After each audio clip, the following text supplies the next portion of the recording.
হবে। কারণ পাস করার পরে কি কত নম্বর পেয়ে পাস করলো সেটা কিন্তু কোনো ভেরি করে না।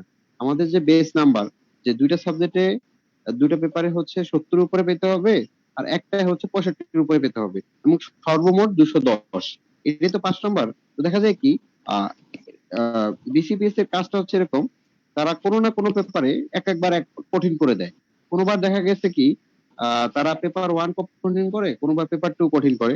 আমার এখন মনে আছে আমি যখন প্রথমবার এফসিপিএস দিলাম, তখন আমি পেপার টু তে পেয়েছিলাম 78, ঠিক আছে, 78। প্রথমবার পরীক্ষা দিলাম, নাম্বার পেলাম 78। হ্যাঁ, তো আমি ভাবলাম যে মানুষজন সবাই বলে যে পেপারটা অনেক কঠিন, তো আমি তো 78 পাইছি, তাহলে মনে হয় আমার মানে আসলে মানুষজন ভুল বলে না আমি ভুল, মানে আমি বুঝতে পারলাম না। তো ভাবলাম যে তাহলে আমি মানে যেহেতু টোটালি পাস হয় না হয়তো বা, আমি হয়তো পরের বার যখন দিচ্ছি আমার হয়তো বা এমনিতেই হয়ে যাবে পেপার টু। তো সেকেন্ড বার যখন দিলাম, তখন দেখলাম যে পেপার টু তে আমি পেয়েছি 68। মানে একটা দেখেন যে আমার পেপার টু তে নাম্বার আগের বার 78 ছিল, সেখান থেকে পরের বার কিন্তু 68 হয়ে গেছে। জাস্ট খালি একটা পরীক্ষা, একটা শেষ পাবেন কিনা সেটা অনেক সময় খুব কঠিন হয়ে যায়। আর একটা ব্যাপার কি, আহ পরীক্ষাতে 25টা এসবিএ থাকে, 25টা এসবিএ তে থাকে হচ্ছে 50 নম্বর। একইভাবে ট্রু ফলসে 25টা থেকে 50 নম্বর। এখন ওদের যে প্রশ্ন প্যাটার্নে দেখা যায় যে আমি এই তো 3বার দিয়ে যেটা বুঝলাম, প্রশ্ন প্যাটার্নে ওরা কি করে, 10 থেকে 12টা এসবিএ কঠিন করে দেয়। কঠিন মানে কি, কনফিউজিং, মানে আসলে কঠিন না, কনফিউজিং। আমি হয়তো কনফিডেন্টলি একটা অ্যান্সার দিলাম যে আমি ভাবছি যে হ্যাঁ এটাই মনে হয় অ্যান্সার, পরীক্ষা দিয়ে খুব সন্তুষ্ট বা খুশি মনে অ্যান্সার দিয়ে আসছি যে হ্যাঁ আমারটা মনে হয় হয়েছে। কিন্তু পরীক্ষার পরে দেখা যায় কি, যখন মিলানোর পরে দেখা যায় কি 3 জনের 3 রকম অ্যান্সার হচ্ছে, এবং আলটিমেটলি ফলাফলটা আশানুরূপ হয় না। তো এবার যখন পরীক্ষা দিলাম, এবার এইবার জানুয়ারি সেশন 2023 যখন পরীক্ষা দেই, তার আগে আমি, এখন তো আমি এক্সক্লুসিভ এডুকেশন এই যে মেন্টর হিসেবে আছি, এর আগে আমি এখানে ছাত্র হিসেবেও ছিলাম। তো এখানে যারা তখন মেন্টর হিসেবে আমাদেরকে গাইড করছেন, বিশেষ করে সাদ ভাইয়ের সাথে আমি অনেক যুক্ত ছিলাম। ভাইয়া আমাকে একটা সুন্দর একটা গাইডলাইন দিয়েছিলেন যে আসলে পড়তে হবে স্পেসিফিক। মানে আমাদের আসলে কি হয়, আমি যেটা পরে বুঝতে পারছি, আমার আসলে পড়াটা হয়ে যাচ্ছিল অতি বেশি। যেটা দেখা গেছে যে সার্জারির না, মেডিসিন ফ্যাকাল্টির পড়া, নানা বইয়ে বা নানা শিটে বা নানা জায়গায় নানা পিডিএফ এ সবকিছু একসাথে দেওয়া, যে কোনটা মেডিসিনে কোনটা সার্জারি সেটা উল্লেখ করা নাই। দেখা যায় কি একসাথে সব দেওয়া ঢালাও ভাবে, মানে আমরা যখন পড়ি আমরা বুঝতে পারি না যে এটা আসলে আমার মানে কি বলবো এনিমিয়া নিয়ে। হ্যাঁ, এনিমিয়াটা কনফার্ম কিভাবে করতে পারি, ফিজিওলজি একটা খুব সহজ একটা কোশ্চেন মনে হয়েছে যে এনিমিয়া কিভাবে কনফার্ম করতে পারি। এর মধ্যে অপশন ছিল পেল কালারেশন অফ দ্য স্কিন, পেল colouration of the conjunctiva, decrease haemoglobin haemoglobin concentration, increase haematocrit, এরকম 4-5টা পয়েন্ট ছিল, ঠিক আছে। এবং পরে পরীক্ষা দিয়ে দেখলাম যে অনেকে পেল কালেকশন অফ দ্য স্কিনও দেখাইছে, কেউ পেল কালেকশন অফ দ্য কনজাংটিভা দেখাইছে, কেউ দেখলাম যে হেমাটোক্রিট বেশি হয় সেটাও দেখাইছে, আবার কেউ হচ্ছে হিমোগ্লোবিন কনসেন্ট্রেশন। মানে এখানে মানে মেইন কথাটা কিন্তু হিমোগ্লোবিন কনসেন্ট্রেশন কমে যাওয়া। মানে এই সিম্পল জিনিসটা কিন্তু আমাদের একদম বেসিক পড়া, কিন্তু দেখা গেল কি আমরা এত কিছু পড়েছি যে সিম্পল জিনিসটাই আমাদের মাথা থেকে অনেকের আউট হয়ে, মানে একটু জনে যে একটা মানে মাত্র 1.72% পাস করছে, তার মধ্যে আমি একজন থাকতে পারছি। এই জন্য ভাইদের অনেক ধন্যবাদ তো অবশ্যই পাওয়া, একই সাথে সৃষ্টিকর্তারও অনেক বড় একটা আহ, ইচ্ছা ছিল, নইলে তো আসলে এর মধ্যে হওয়া খুব কঠিন। তবে আমার কাছে যেটা মনে হয়েছে যে বিসিপিএস এখন কনসেপ্ট ক্লিয়ারিং এর দিকে চলে গেছে। কনসেপ্ট বেসড কোশ্চেন, এখন আর মুখস্থ কোশ্চেন থেকে কনসেপ্ট বেসড কোশ্চেন করে, সবই হচ্ছে সিনারিও বেসড। একটা পরীক্ষায় 25টা এসবি এর মধ্যে 10 থেকে 12টা এসবি হচ্ছে আপনার সিনারিও বেসড হয়। এখন আপনি যদি অনেক সময় দেখা যায় 12টার মধ্যে 15টাও হতে পারে। তখন আপনি যদি সিনারিও বেসড পড়াশোনা না করেন বা একটা জিনিস ভালো করে আত্মস্থ না করেন, ভালো করে না বুঝে পড়েন, মুখস্থ পড়ে যান, তখন দেখা যাবে কি সিনারিও গুলো দেখে অ্যান্সার করাটা অনেক কঠিন হয়ে পড়ে, বা আসল যেটা অ্যান্সার সেটা আসলে ধরা দেয় না, কারণ 5টার মধ্যে একটা দাগাইতে হয়, তো যেটা অনেক কঠিন হয়ে যায়। হ্যাঁ, তো এই জিনিসগুলো কনসেপ্টটা যদি আপনি ডেভেলপ করতে পারেন, সুন্দর একটা গাইডলাইন পান, তাহলে দেখা যায় যে তুলনামূলকভাবে কম পড়েও আপনি, সেটা পেপার ওয়ান হোক বা পেপার টু হোক বা পেপার থ্রি হোক, আপনি পাশ করে যাবেন। আর পেপার টুর জন্য স্পেশালি যেটা নিয়ে অনেকেই সমস্যার কথা বলে, পেপার টু তে মেইনলি কি আছে, মেইনলি আছে হচ্ছে ফিজিওলজি ফিজিওলজির সাথে আছে ফার্মাকোলজি, তাই না? এখানে ফিজিওলজিটা কিন্তু গাইটন কেমন জ্ঞান থেকেও যেমন আসে, একইভাবে এটা কিন্তু বেলিয়ার ল্যাবেরও ফিজিওলজি গুলো আসে। তো বেলিয়ার ল্যাবে কিন্তু স্পেসিফিক কয়েকটা চ্যাপ্টার পড়ার লাগে। সব চ্যাপ্টার কিন্তু পড়ার লাগে না। আমরা কি করি, পড়ার সময় কিন্তু সব পড়ে ফেলি। এখন আমরা তো দিব পার্ট ওয়ান পরীক্ষা, হ্যাঁ, আমরা কিন্তু কোনো এক্সক্লুসিভ কোনো পাঠ্য পরীক্ষা বা মিড টার্ম পরীক্ষা দিচ্ছি না যে আমার অনেক কিছু জানা লাগবে। আমার কিন্তু তুলনামূলক অনেক কম জেনেও পাশ করা যায় যদি আমি স্পেসিফিক যে জিনিসটা জানতে হবে সেটা আমরা জানি। প্রতিবারই যেমন ধরেন রেসপিরেটরি সিস্টেম থেকে 4-5টা কোশ্চেন আসবে, কিন্তু কোন টপিক থেকে প্রশ্ন আসবে সেটা কিন্তু নির্ধারিত। এটা ভাই আপনাদেরকে আরো ভালো করে বলবেন যে এরকম প্রতিটা সিস্টেমেরই কিছু টপিক থেকে কিন্তু প্রশ্ন আসে ঘুরে ঘুরে বা অন্য একটা ভাবে। প্রতিটা সময় কিন্তু জাস্ট, হ্যাঁ, দেখা যায় কি যে প্রতিটা সময় নির্দিষ্ট কিছু টপিক থেকে কোশ্চেন আসে। যেমন যেটা আমি বলতেছিলাম যে রেসপিরেটরি ফিজিওলজি যদি আপনি চিন্তা করেন, রেসপিরেটরি ফিজিওলজির ক্ষেত্রে যেমন oxyhaemoglobin curve, oxygen ion, oxygen transport, carbon dioxide transport এবং হচ্ছে ক্লোরাইড শিফট, মানে টোটাল যে প্রসিডিওরটা, এটা থেকে আপনার কোশ্চেন আসবেই আসবেই আসবেই। সেটা কিভাবে আসবে সেটা বলা যাবে না, একদম স্পেসিফিক বলা যাবে না কিভাবে আসবে। অনেক সময় দিল যে কখন রাইটে শিফট হবে, কখন লেফটে শিফট হবে, সেটা আসতে পারে।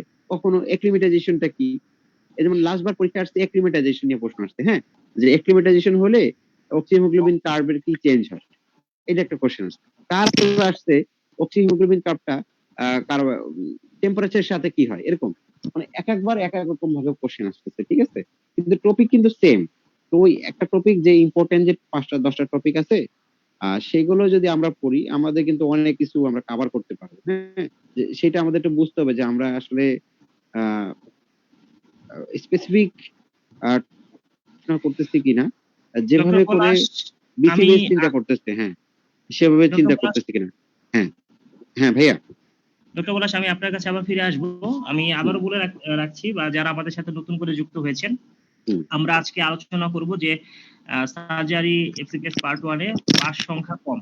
গত সেশনে 21 জন পাস করেছেন, তার আগের সেশনে 100 জনের নিচে পাস করেছে। হ্যাঁ, ওদিকে মেডিসিনে পাস করে যাচ্ছেন 500, 550, 600, 650। তো আমাদের এই যে মানে একটা খরা, বা আমাদের এই যে একটা বলবো যে খারাপ অবস্থা, এটা আসলে কেন হচ্ছে? হ্যাঁ, আমরা কি পড়াশোনা কম করে যাই? উত্তর হচ্ছে না। আমরা সার্জারিতে যারা এফসিপিএস পার্ট 1 দিয়ে, আমরা কিন্তু পড়াশোনা কম করে যাই না। মেডিসিনের যারা ডিভিশন পড়ে পরীক্ষা দিতে যান, আমরা তাদের চেয়ে কম পড়ি না, তাদের চেয়ে অনেক ক্ষেত্রে বেশি পড়ি। তাহলে আমরা পারি না কেন? মেডিসিনের প্রশ্ন সহজ হয়, সার্জারির প্রশ্ন কঠিন হয়? এটাও হচ্ছে না। মেডিসিন এবং সার্জারির প্রশ্ন যদি আপনি মানের কথা তুলনা করেন, মানের অবস্থা তুলনা করেন, দুই পরীক্ষার প্রশ্নের মান সেম, কোয়ালিটি সেম, তাহলে আমরা পারতেছি না কেন?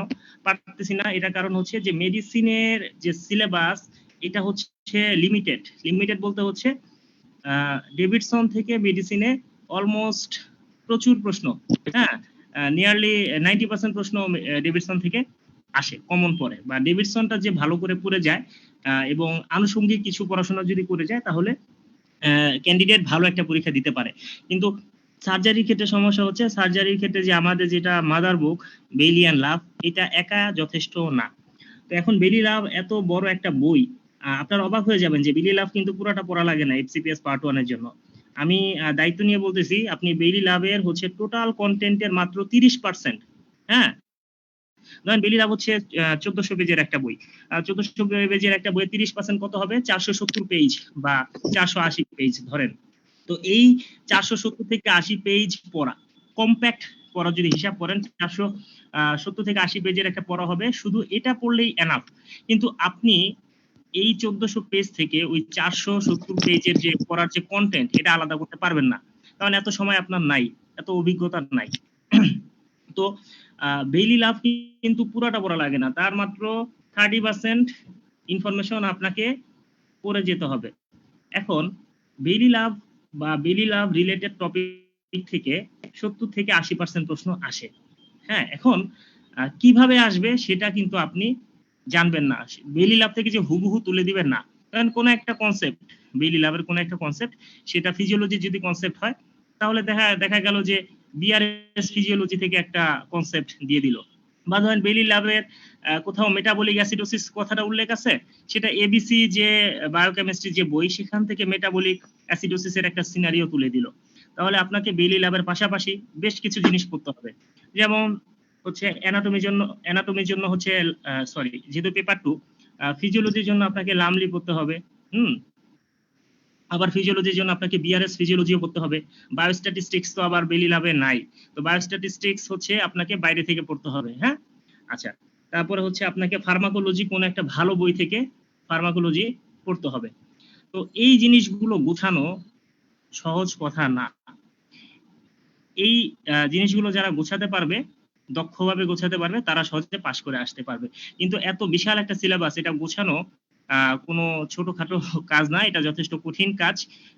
আজকে আমরা আহ, আমাদের আলোচনা শুরু করব।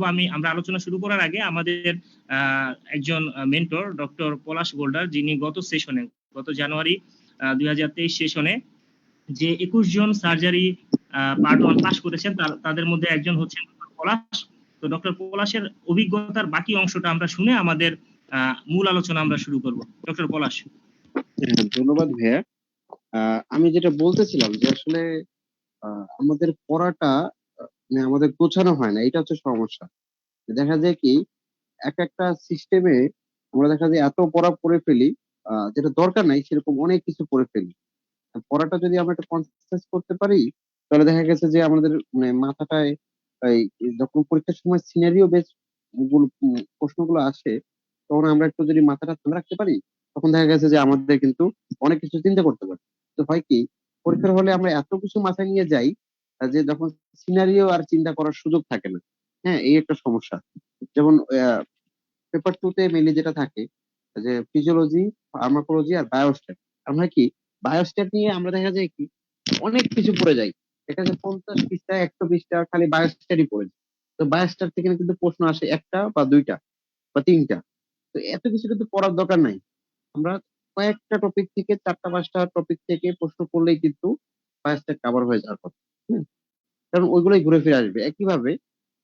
ফার্মাকোলজি কিন্তু খুব কম আসে এবং কয়েকটা টপিকের আমরা যদি এফসিপিএস এর এটা দেখি, যে সিলেবাসটা দেখি, সিলেবাসে কিন্তু ফার্মাকোলজি থেকে একদম স্পেসিফিক উল্লেখ করা আছে যে কোন কোন টপিক থেকে কোশ্চেন আসবে।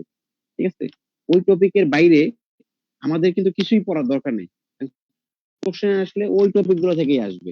যেমন অ্যালার্জিস্টিক, অ্যানাস্থেটিক, এরকম কয়েকটা টপিক আছে, সেগুলো থেকে আসবে। আমার হয় কি অনেক সময় দেখা যায় রেসিডেন্সির সাথে প্রিপারেশন নিতে গিয়ে অনেকে দেখা যায় যে দুইটাই একসাথে পড়তে গিয়ে সিপিএস পরীক্ষার জন্য যে কোনটা দরকার সেটা অনেক সময় মানে মিলাই ফেলা। এখানে দেখা যায় কি অতিরিক্ত পড়তে গিয়ে তখন সহজ সহজ জিনিসগুলো আমরা ভুলে যাই। তো এইটাই একটু বলতেছিলাম, যে সাদ ভাইয়ের সাথে কথাটার সাথে মিল রেখে, যে আপনারা যদি স্পেসিফিক পড়াটা পড়েন, যতটুকু দরকার ততটুকু পড়েন, ব্রেনকে ওভারবার্ডেন না করেন, তাহলে পরীক্ষা হলে আপনার মাথায় একটু স্পেস থাকবে, আপনি একটু চিন্তা ভাবনা করতে পারবেন, এবং তাহলে দেখা যায় যে পরীক্ষাটা খুব একটা কঠিন হবে না। যেমন আমি এবার যখন পরীক্ষা দিছি, আমার কাছে মনে হয়েছিল যে এবার প্রশ্ন খুব সহজ হয়েছে, মানে এটা অনেকে এখন বিশ্বাস করতে চাবেন না আমার বললে। আমি ভাবছিলাম যে হয়তো বা 150 বা 200 জন তো হবেই, এবার এত সহজ প্রশ্ন হয়েছে। কিন্তু যখন পরীক্ষার পরে আমি জানতে পারলাম যে আমি পাশ করছি এবং হচ্ছে মাত্র এত কম মানুষ পাশ করছে, আমি আসলে সবচেয়ে বেশি অবাক হয়েছি যে মানে এটা আসলে কিভাবে হলো। তখন আসলে আমি অনেকের সাথে কথা বলছি যারা পরীক্ষা দিচ্ছে এবার, যে আসলে কেন কেমন কিরকম হলো, আসলে কেন এরকম হলো। তখন আসলে আহ প্রশ্নগুলো নিয়ে আলোচনা করতে গিয়ে তখন দেখলাম যে পরীক্ষার মাঝখানে তার প্রশ্ন নিয়ে আলোচনা করা যায় নাই, পরীক্ষার পরে আলোচনা করছি আমরা। তখন দেখলাম যে এইটাই হয়েছে, যে সবাই অ্যান্সার একটা, কিন্তু অনেকেই ভাবছে যে হয়তো বা এইটা অ্যান্সার না, অন্য একটা অ্যান্সার। যে কারণে কি হয়েছে যে খুশি খুশি মনে ভুল অ্যান্সার দাঁড়ায় আসছে। এরকম এরকম অনেকগুলো হয়েছে। তো এই জিনিসটা আমাদের সচেষ্ট থাকতে হবে যে আমরা যাতে এরকম ভুল না করি। ঠিক আছে। তো আমি আর কথা বাড়াবো না। তো আমরা আজকে মূল আলোচনা যেটা কিভাবে করলে আমরা আহ এই কঠিন একটা পথ, এফসিপিএস পার্ট 1 সার্জারি, এটা আমরা পাশ করতে পারি, সেই বিষয়ে যে মূল আলোচনা, এই মূল আলোচনায় যাওয়ার জন্য সাদ ভাইকে অনুরোধ করছি। ভাইয়া, ধন্যবাদ।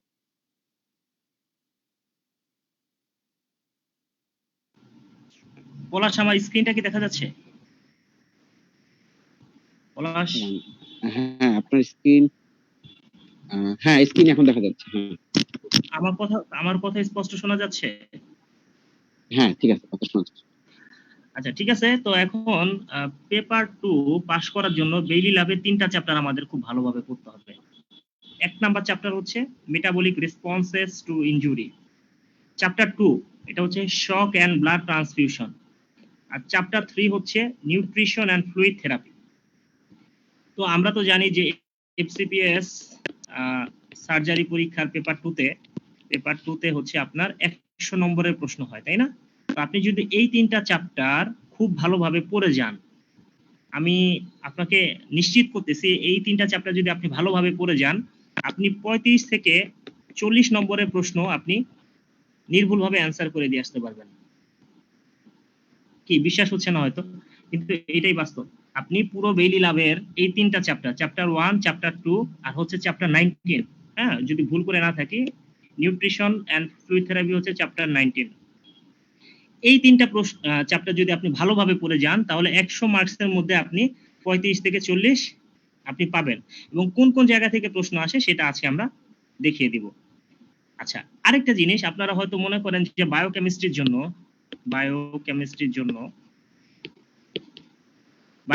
মেটাবলিজমের জন্য মেটাবলিজম যে চ্যাপ্টারটা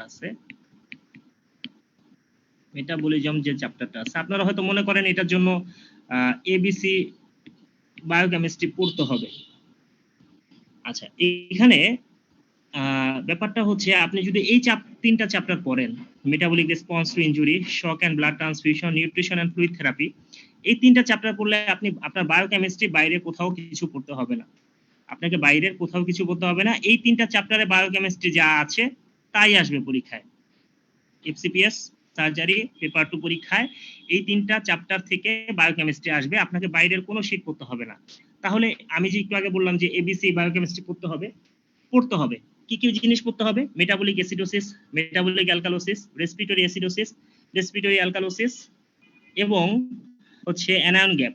এই কয়েকটা জিনিস আপনাকে এবিসি বায়োকেমিস্ট্রি বই থেকে একটু কনসেপ্ট ক্লিয়ার করে যেতে হবে, কারণ এই টপিকগুলো থেকে প্রশ্ন দেয়। তাহলে আমরা মোটামুটি 35 থেকে 40 নম্বরের প্রশ্ন কোথা থেকে আসে এটা আমরা জেনে নিলাম। এবার আসেন এন্ডোক্রাইন সিস্টেমে যত প্রশ্ন আসে, হ্যাঁ যত প্রশ্ন আসে এই 3টা চ্যাপ্টার, বিশেষ করে চ্যাপ্টার 1, চ্যাপ্টার 2 থেকে চলে আসে। ঠিক আছে, আপনাকে একটু বিস্তারিত পড়তে হবে। সেই বিস্তারিত ব্যাপারগুলো আপনি বিআরএস ফিজিওলজি থেকে এন্ডোক্রাইনোলজির অংশ পড়বেন। আচ্ছা, এবার বায়োস্ট্যাটিস্টিক্স থেকে প্রশ্ন আসে হচ্ছে 2টা থেকে 3টা। 2টা থেকে 3টা মানে হচ্ছে 4টা থেকে 6টা, 6 নাম্বার। তো 4 থেকে 6 নাম্বার যদি আপনি কভার করতে চান, আপনি কোথা থেকে পড়বেন? আপনি আমাদের এই যে বইটা আছে এই বইয়ের দেখেন বায়োস্ট্যাটিস্টিক্স হচ্ছে 202 থেকে শুরু করে 230 পেজ, মানে 28 পেজের একটা পিডিএফ। এই 28 পেজের একটা পিডিএফ এর আবার পড়তে হবে মাত্র 40%। ঠিক আছে, তো 28 পেজের একটা পিডিএফ এর 40% কত পেজ হয়? 40% কত হয়? 12 পেজ, 12 থেকে 13 পেজ। ঠিক আছে, তাহলে 12 থেকে 13 পেজ আপনি যদি কনসেপ্ট ক্লিয়ার করে পড়েন, আপনি বায়োস্ট্যাটিস্টিক্স এর এই 2 থেকে 3 মার্কস আপনি এনশিওর করতে পারবেন। এখন আপনি যদি ভুল না করেন সেটা আলাদা হিসাব, ভুল করলে আলাদা হিসাব। তবে এই আমরা আশা করতেছি এই 12 থেকে 13 পেজ আমাদের যে বইয়ের যে অংশ, কোথা থেকে প্রশ্ন আসে আমি আজকে ইনশাআল্লাহ দেখিয়ে দেওয়ার চেষ্টা করব। ফার্মাকোলজি থেকে খুবই লিমিটেড প্রশ্ন আসে, বিশেষ করে অ্যানেস্থেসিয়া, তারপর হচ্ছে ওপিওয়েড, তারপর হচ্ছে অ্যান্টিবায়োটিক, এনএসএআইডি। এই 4টা চ্যাপ্টার আপনি যদি ফার্মাকোলজির পড়েন, বুঝে পড়েন, কোথা থেকে প্রশ্ন আসে সেটা জেনে পড়েন, আপনি ফার্মাকোলজি সব প্রশ্ন পারবেন। এখন আপনাকে ফার্মাকোলজির হচ্ছে হ্যাঁ আরো কিছু জিনিস আছে, যেমন হচ্ছে অ্যান্টিভাইরাল ড্রাগ, হ্যাঁ অ্যান্টিফাঙ্গাল ড্রাগ, কিছু জিনিস পড়তে হয়, ওইটা আমরা অ্যান্টিবায়োটিকের মধ্যে ধরে নিলাম যে এই রিলেটেড। হ্যাঁ, এই 4টা জায়গা থেকে আপনি পড়লে আপনার হচ্ছে যে ফার্মাকোলজি ইনশাল্লাহ 100% কভার হবে। তো একটা জিনিস মনে রাখবেন যে পরীক্ষার প্রশ্ন করে হচ্ছে বিভিন্ন স্যার, এফসিপিএস পাস করা যারা অ্যাসোসিয়েট প্রফেসর বা প্রফেসর স্যার, তারা হচ্ছে এফসিপিএস পরীক্ষার প্রশ্ন করেন, পেপার 2 এর প্রশ্ন করেন। তো মনে রাখবেন ওনারা যখন কাজ করেন, অপারেশন ফিল্ডে কাজ করেন বা পেশেন্ট দেখেন, ওনারা যা দেখেন ওই জিনিসগুলোই পরীক্ষায় দেন। ঠিক আছে, আমি আবারও বলতেছি যে যেমন হচ্ছে যে একটা পরীক্ষা, একটা প্রশ্ন ধরেন আসলো হচ্ছে যে একটা পেশেন্ট শকে আছে, একটা পেশেন্ট শক, একটা ইনভেস্টিগেশনের নাম বলেন বা একটা প্যারামিটারের নাম বলেন যেটা হচ্ছে শক মেজারমেন্টের হচ্ছে সবচেয়ে গুরুত্বপূর্ণ বা ভাইটাল পয়েন্ট, ইউরিন আউটপুট। ঠিক আছে, ইউরিন আউটপুট। তো এখানে হয়তো দিবে হচ্ছে আপনাকে বিপি দিবে, পালস দিবে, হ্যাঁ অন্য কিছু দিবে, কিন্তু ইউরিন আউটপুট হচ্ছে শক মেজারমেন্টের সবচেয়ে ভাইটাল প্যারামিটার। তো স্যাররা এটা যখন একটা পেশেন্ট যখন শকে যাচ্ছে, স্যাররা বলেন যে ইউরিন আউটপুট কত, বা ইউরিন আউটপুট মেজার করার জন্য একটা ক্যাথেটার লাগাও। ঠিক আছে, আবার হসপিটালে হচ্ছে কোন অর্গানিজম দিয়ে বেশি ইনফেকশন হয়, ধরেন আপনি একটা অপারেশন করলেন, অপারেশন করার পর দেখলেন যে ওউন্ড হচ্ছে ড্রেসিং করার সময় দেখলেন সবুজ হয়ে গেছে, তাহলে একটা ওউন্ড অপারেশন করার পর সেকেন্ড বা থার্ড বা ফোর্থ পোস্ট অপারেটিভ ডেতে ওউন্ডটা হচ্ছে গ্রিন হয়ে গেছে, তার মানে এখানে কোন মাইক্রো অর্গানিজমটা হচ্ছে আপনার সিউডোমোনাস, তার মানে সিউডোমোনাস নিয়ে স্যার একটা প্রশ্ন দিতে পারে। এখন যে প্রশ্ন করেন সে তো আসলে তার মাথায় যা আছে সে সব টপিক নিয়েই প্রশ্ন করবেন। উনি যখন সারাদিন যখন এইসব পেশেন্ট নিয়ে আসেন, ঠিক আছে, হ্যাঁ এখন ধরেন জেনারেল সার্জারিতে কোন পেশেন্ট বেশি আসে, জেনারেল সার্জারিতে আপনি যদি ইমার্জেন্সিতে হিসাব করেন, অ্যাপেন্ডিসাইটিসের পেশেন্ট আসে, গ্যাস্ট্রিক পারফোরেশনের পেশেন্ট আসে, হ্যাঁ তারপর হচ্ছে আপনার অবস্ট্রাকটেড হার্নিয়া আসে, তারপর হচ্ছে হাইড্রোসিল আসে, তারপরে বিভিন্ন রকম মানে হচ্ছে ইমার্জেন্সি কেসগুলো যে আসে, এই কেসগুলো না স্যারদের মাথায় থাকে। ঠিক আছে, ধরেন স্যার প্রশ্ন করতেছে, গতকাল সে একটা ধরেন স্যাররা সাধারণত ইমার্জেন্সি দিন অপারেশন করে না, কিন্তু ওনারা তো এক সময় তো অ্যাসিস্ট্যান্ট রেজিস্ট্রার ছিলেন বা জুনিয়র কনসালটেন্ট ছিলেন, তখন ওনার মাথায় আসলো যে তখন তো আমি হার্নিয়া করতাম খুব, আচ্ছা ঠিক আছে একটা হার্নিয়া নিয়ে একটা প্রশ্ন দেই, ডিরেক্ট আর ইনডিরেক্ট হার্নিয়ার একটা পার্থক্য নিয়ে একটা এমসিকিউ দেই, বা হচ্ছে ফিমোরাল হার্নিয়া দিয়ে নিয়ে একটা হচ্ছে যে এসবিএ দেই পেপার 1 এর ক্ষেত্রে। ঠিক আছে, হ্যাঁ তো এখন ব্যাপারটা হচ্ছে স্যাররা যেসব বিষয় বারবার দেখে ওইসব বিষয় হচ্ছে প্রশ্ন করেন, এই জিনিসগুলো আপনাকে মাথায় ঢুকাইতে হবে যে আসলে একটা জেনারেল সার্জারিতে কি কি পেশেন্ট থাকে বা কি কি পেশেন্ট ম্যানেজমেন্ট হয়, কিভাবে ম্যানেজমেন্ট হয়, এই জিনিসগুলো আপনাকে ভালোভাবে জানতে হবে। আচ্ছা, তো এখন একটু লাইনে থাকবেন। তো এখন আমরা চলে যাই হচ্ছে যে বিআরএস ফিজিওলজি থেকে আমরা কি কি পড়বো, আমরা হচ্ছে রেসপিরেটরি ফিজিওলজি পড়বো, কার্ডিওভাস্কুলার পড়বো, জিআইটি পড়বো। মনে রাখবেন জিআইটি খুবই গুরুত্বপূর্ণ একটা টপিক। আপনার এফসিপিএস সার্জারি পার্ট 1 পাস করার জন্য জিআইটির অ্যানাটমি, জিআইটির ফিজিওলজি, জিআইটির প্যাথোলজি, জিআইটি রিলেটেড মাইক্রোবায়োলজি খুবই গুরুত্বপূর্ণ। ঠিক আছে, আপনাকে জিআইটির physiology, GIT related pharmacology, GIT related হচ্ছে আপনার মানে এই জিনিসগুলো আপনাকে পেপার 2 এর জন্য খুব ভালোভাবে পড়াশোনা করে যেতে হবে। ঠিক আছে, এটা খুবই গুরুত্বপূর্ণ। আচ্ছা, blood and reticulo endothelial system, renal body fluid mechanism system, এইগুলো হচ্ছে আমরা কোথা থেকে পড়বো, আমরা হচ্ছে বিআরএস ফিজিওলজি থেকে এই সব জিনিসপত্র আমরা পড়বো। তো যাই হোক, এখন আমরা যাই যে মেটাবলিক রেসপন্সেস টু ইনজুরি, এখানে আসলে কি কি জিনিস পড়তে হয়। আজকে আমরা ডিটেইলস আলোচনা করব না, কারণ আমাদের সময় কম। আমরা আজকে দেখবো যে কোথা থেকে প্রশ্ন আসে। হ্যাঁ, তাহলে 254 পেজে আমরা চলে যাই, 254। তাহলে দেখেন মেটাবলিক রেসপন্সেস টু ইনজুরি, দেখেন হোমিওস্টেসিস। হ্যাঁ, এই হোমিওস্টেসিস ওয়ার্ডটা যখন স্যারের কাছে আসবে তখন সে হচ্ছে positive feedback mechanism, negative feedback mechanism দিয়ে একটা প্রশ্ন দিয়ে দিল যে কোনটা পজিটিভ ফিডব্যাক মেকানিজমের উদাহরণ নয়, কোনটা নেগেটিভ ফিডব্যাক মেকানিজমের উদাহরণ নয়। ঠিক আছে, আচ্ছা তো এখন এখানে দেখেন যে অনেক কিছু দাগানো আছে, কিন্তু স্যার যখন প্রশ্ন করবে তখন এইটা তার মাথায় আসবে যে mediators of the metabolic response to injury, মানে মেটাবলিক রেসপন্স টু ইনজুরি এতে কি কি মেডিয়েটরস কাজ করে। ঠিক আছে, তো এখন ইনজুরির পর কিছু কাউন্টার রেগুলেটরি হরমোন ব্লাডে চলে আসে। তো এই কাউন্টার রেগুলেটরি হরমোনগুলোর নাম স্যাররা জানতে চায়। এখানে যে তিনটা আছে, গ্লুকাগন, গ্লুকোকর্টিকয়েড, ক্যাটেকোলামিন, এই তিনটা নামই আপনাকে কাউন্টার রেগুলেটরি হরমোন হিসেবে এমসিকিউতে দাগাইতে হবে। ক্লিয়ার? আবার কোনটা কাউন্টার রেগুলেটরি হরমোন নয়, ঠিক আছে? তো এই তিনটা দিল আর একটা বাইরের দিল, যদিও 5টা অপশন আসে। তো আমি কথার খাতিরে বললাম যেটা কাউন্টার রেগুলেটরি হরমোন এখানে দেওয়া নেই সেটা আপনি অ্যান্সার করবেন। আচ্ছা, তো দেখেন যে এখানে একটা কথা বলছে যে growth hormone has direct lipolytic, insulin antagonising and pro inflammatory properties. তাহলে এখানে গ্রোথ হরমোন থেকে কিন্তু একটা এমসিকিউ দিয়ে দিতে পারে। এমসিকিউ, হ্যাঁ, following R true for growth hormone. It has lipolytic effect, true. It has insulin like effect, সেটা কি হবে? ফলস। গ্রোথ হরমোন হচ্ছে ইনসুলিন অ্যান্টাগোনাইজিং, ইনসুলিন হচ্ছে ব্লাডে গ্লুকোজের পরিমাণ কমায়, গ্রোথ হরমোন হচ্ছে ব্লাডে গ্লুকোজের পরিমাণ বাড়ায়। ইনসুলিন হচ্ছে লিপিড ডিপোজিশন করে আর গ্রোথ হরমোন হচ্ছে লাইপোলাইটিক, তাই না? আচ্ছা আচ্ছা, ইনসুলিন হচ্ছে লিপোপ্রোটিন লাইপেজকে অ্যাক্টিভেট করে আর গ্রোথ হরমোন হচ্ছে হরমোন সেনসিটিভ লাইপেজকে অ্যাক্টিভেট করে। শুধু কি গ্রোথ হরমোন না, কর্টিসল, তারপরে অন্যান্য যেসব হরমোনগুলো হচ্ছে আপনার ব্লাডে গ্লুকোজের পরিমাণ বাড়ায় তারা হরমোন সেনসিটিভ লাইপেজকে অ্যাক্টিভেট করে।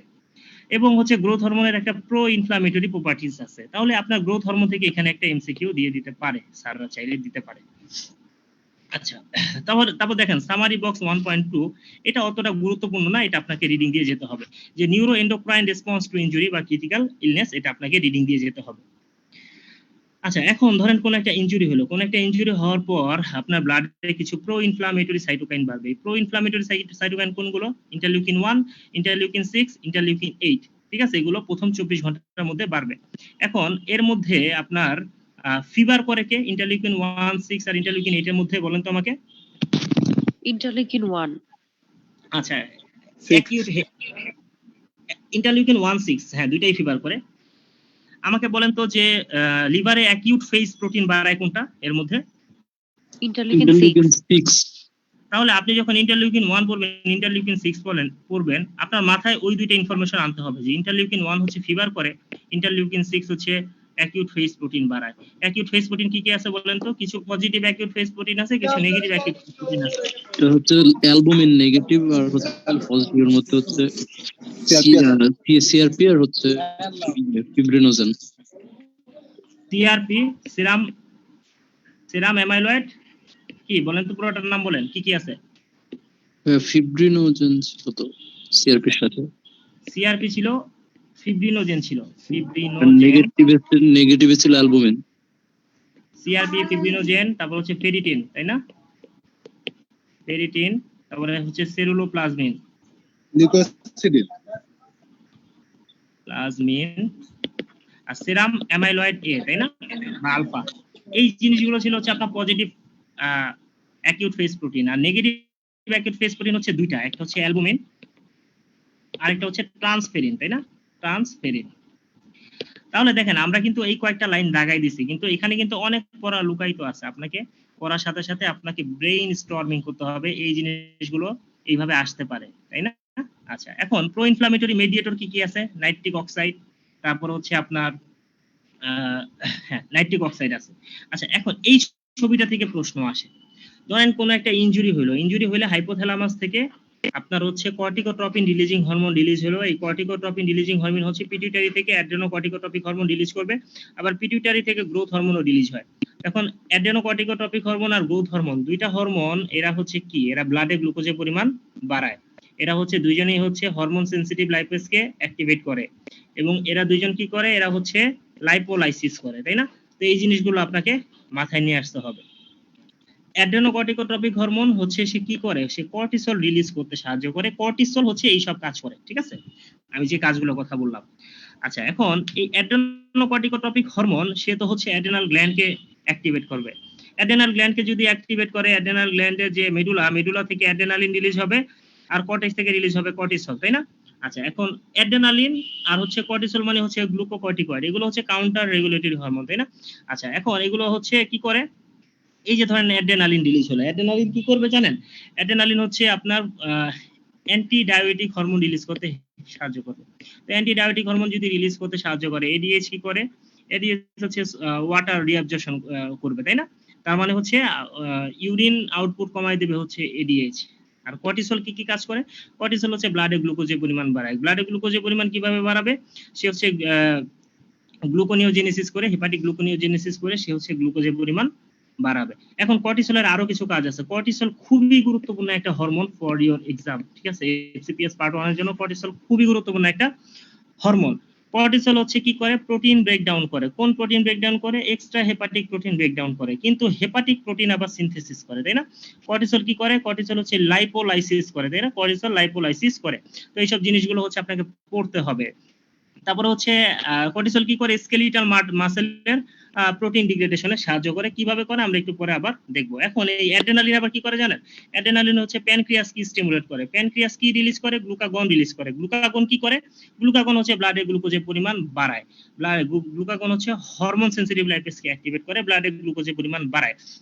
তাহলে আমরা দেখলাম যে ইনজুরির ফলে যেসব হরমোন রিলিজ হচ্ছে, কর্টিসল বলেন, অ্যাড্রেনালিন বলেন, গ্রোথ হরমোন বলেন, গ্লুকাগন বলেন, তারা হচ্ছে ব্লাডে গ্লুকোজের পরিমাণ বাড়ায়, গ্লুকোজ ইউটিলাইজেশন কমায়, ওদিকে লিপিড এবং হচ্ছে প্রোটিন ডিগ্রেডেশন বাড়ায়। তাহলে ইনজুরি হইলে ব্লাড তার সাথে কি গ্লুকোজকে প্রিজার্ভ করে রাখতে চায়। এইভাবে যখন অনেক গ্লুকোজ যখন জমা হবে একসময় কি হয়, এদিকে গ্লুকাগন মানে গ্লুকোজ বাড়ানো যেসব হরমোন তারা সংখ্যায় বেশি পাচ্ছে বা তাদের পরিমাণ বাড়তেছে, ওদিকে ইনসুলিনের পরিমাণ কমতেছে।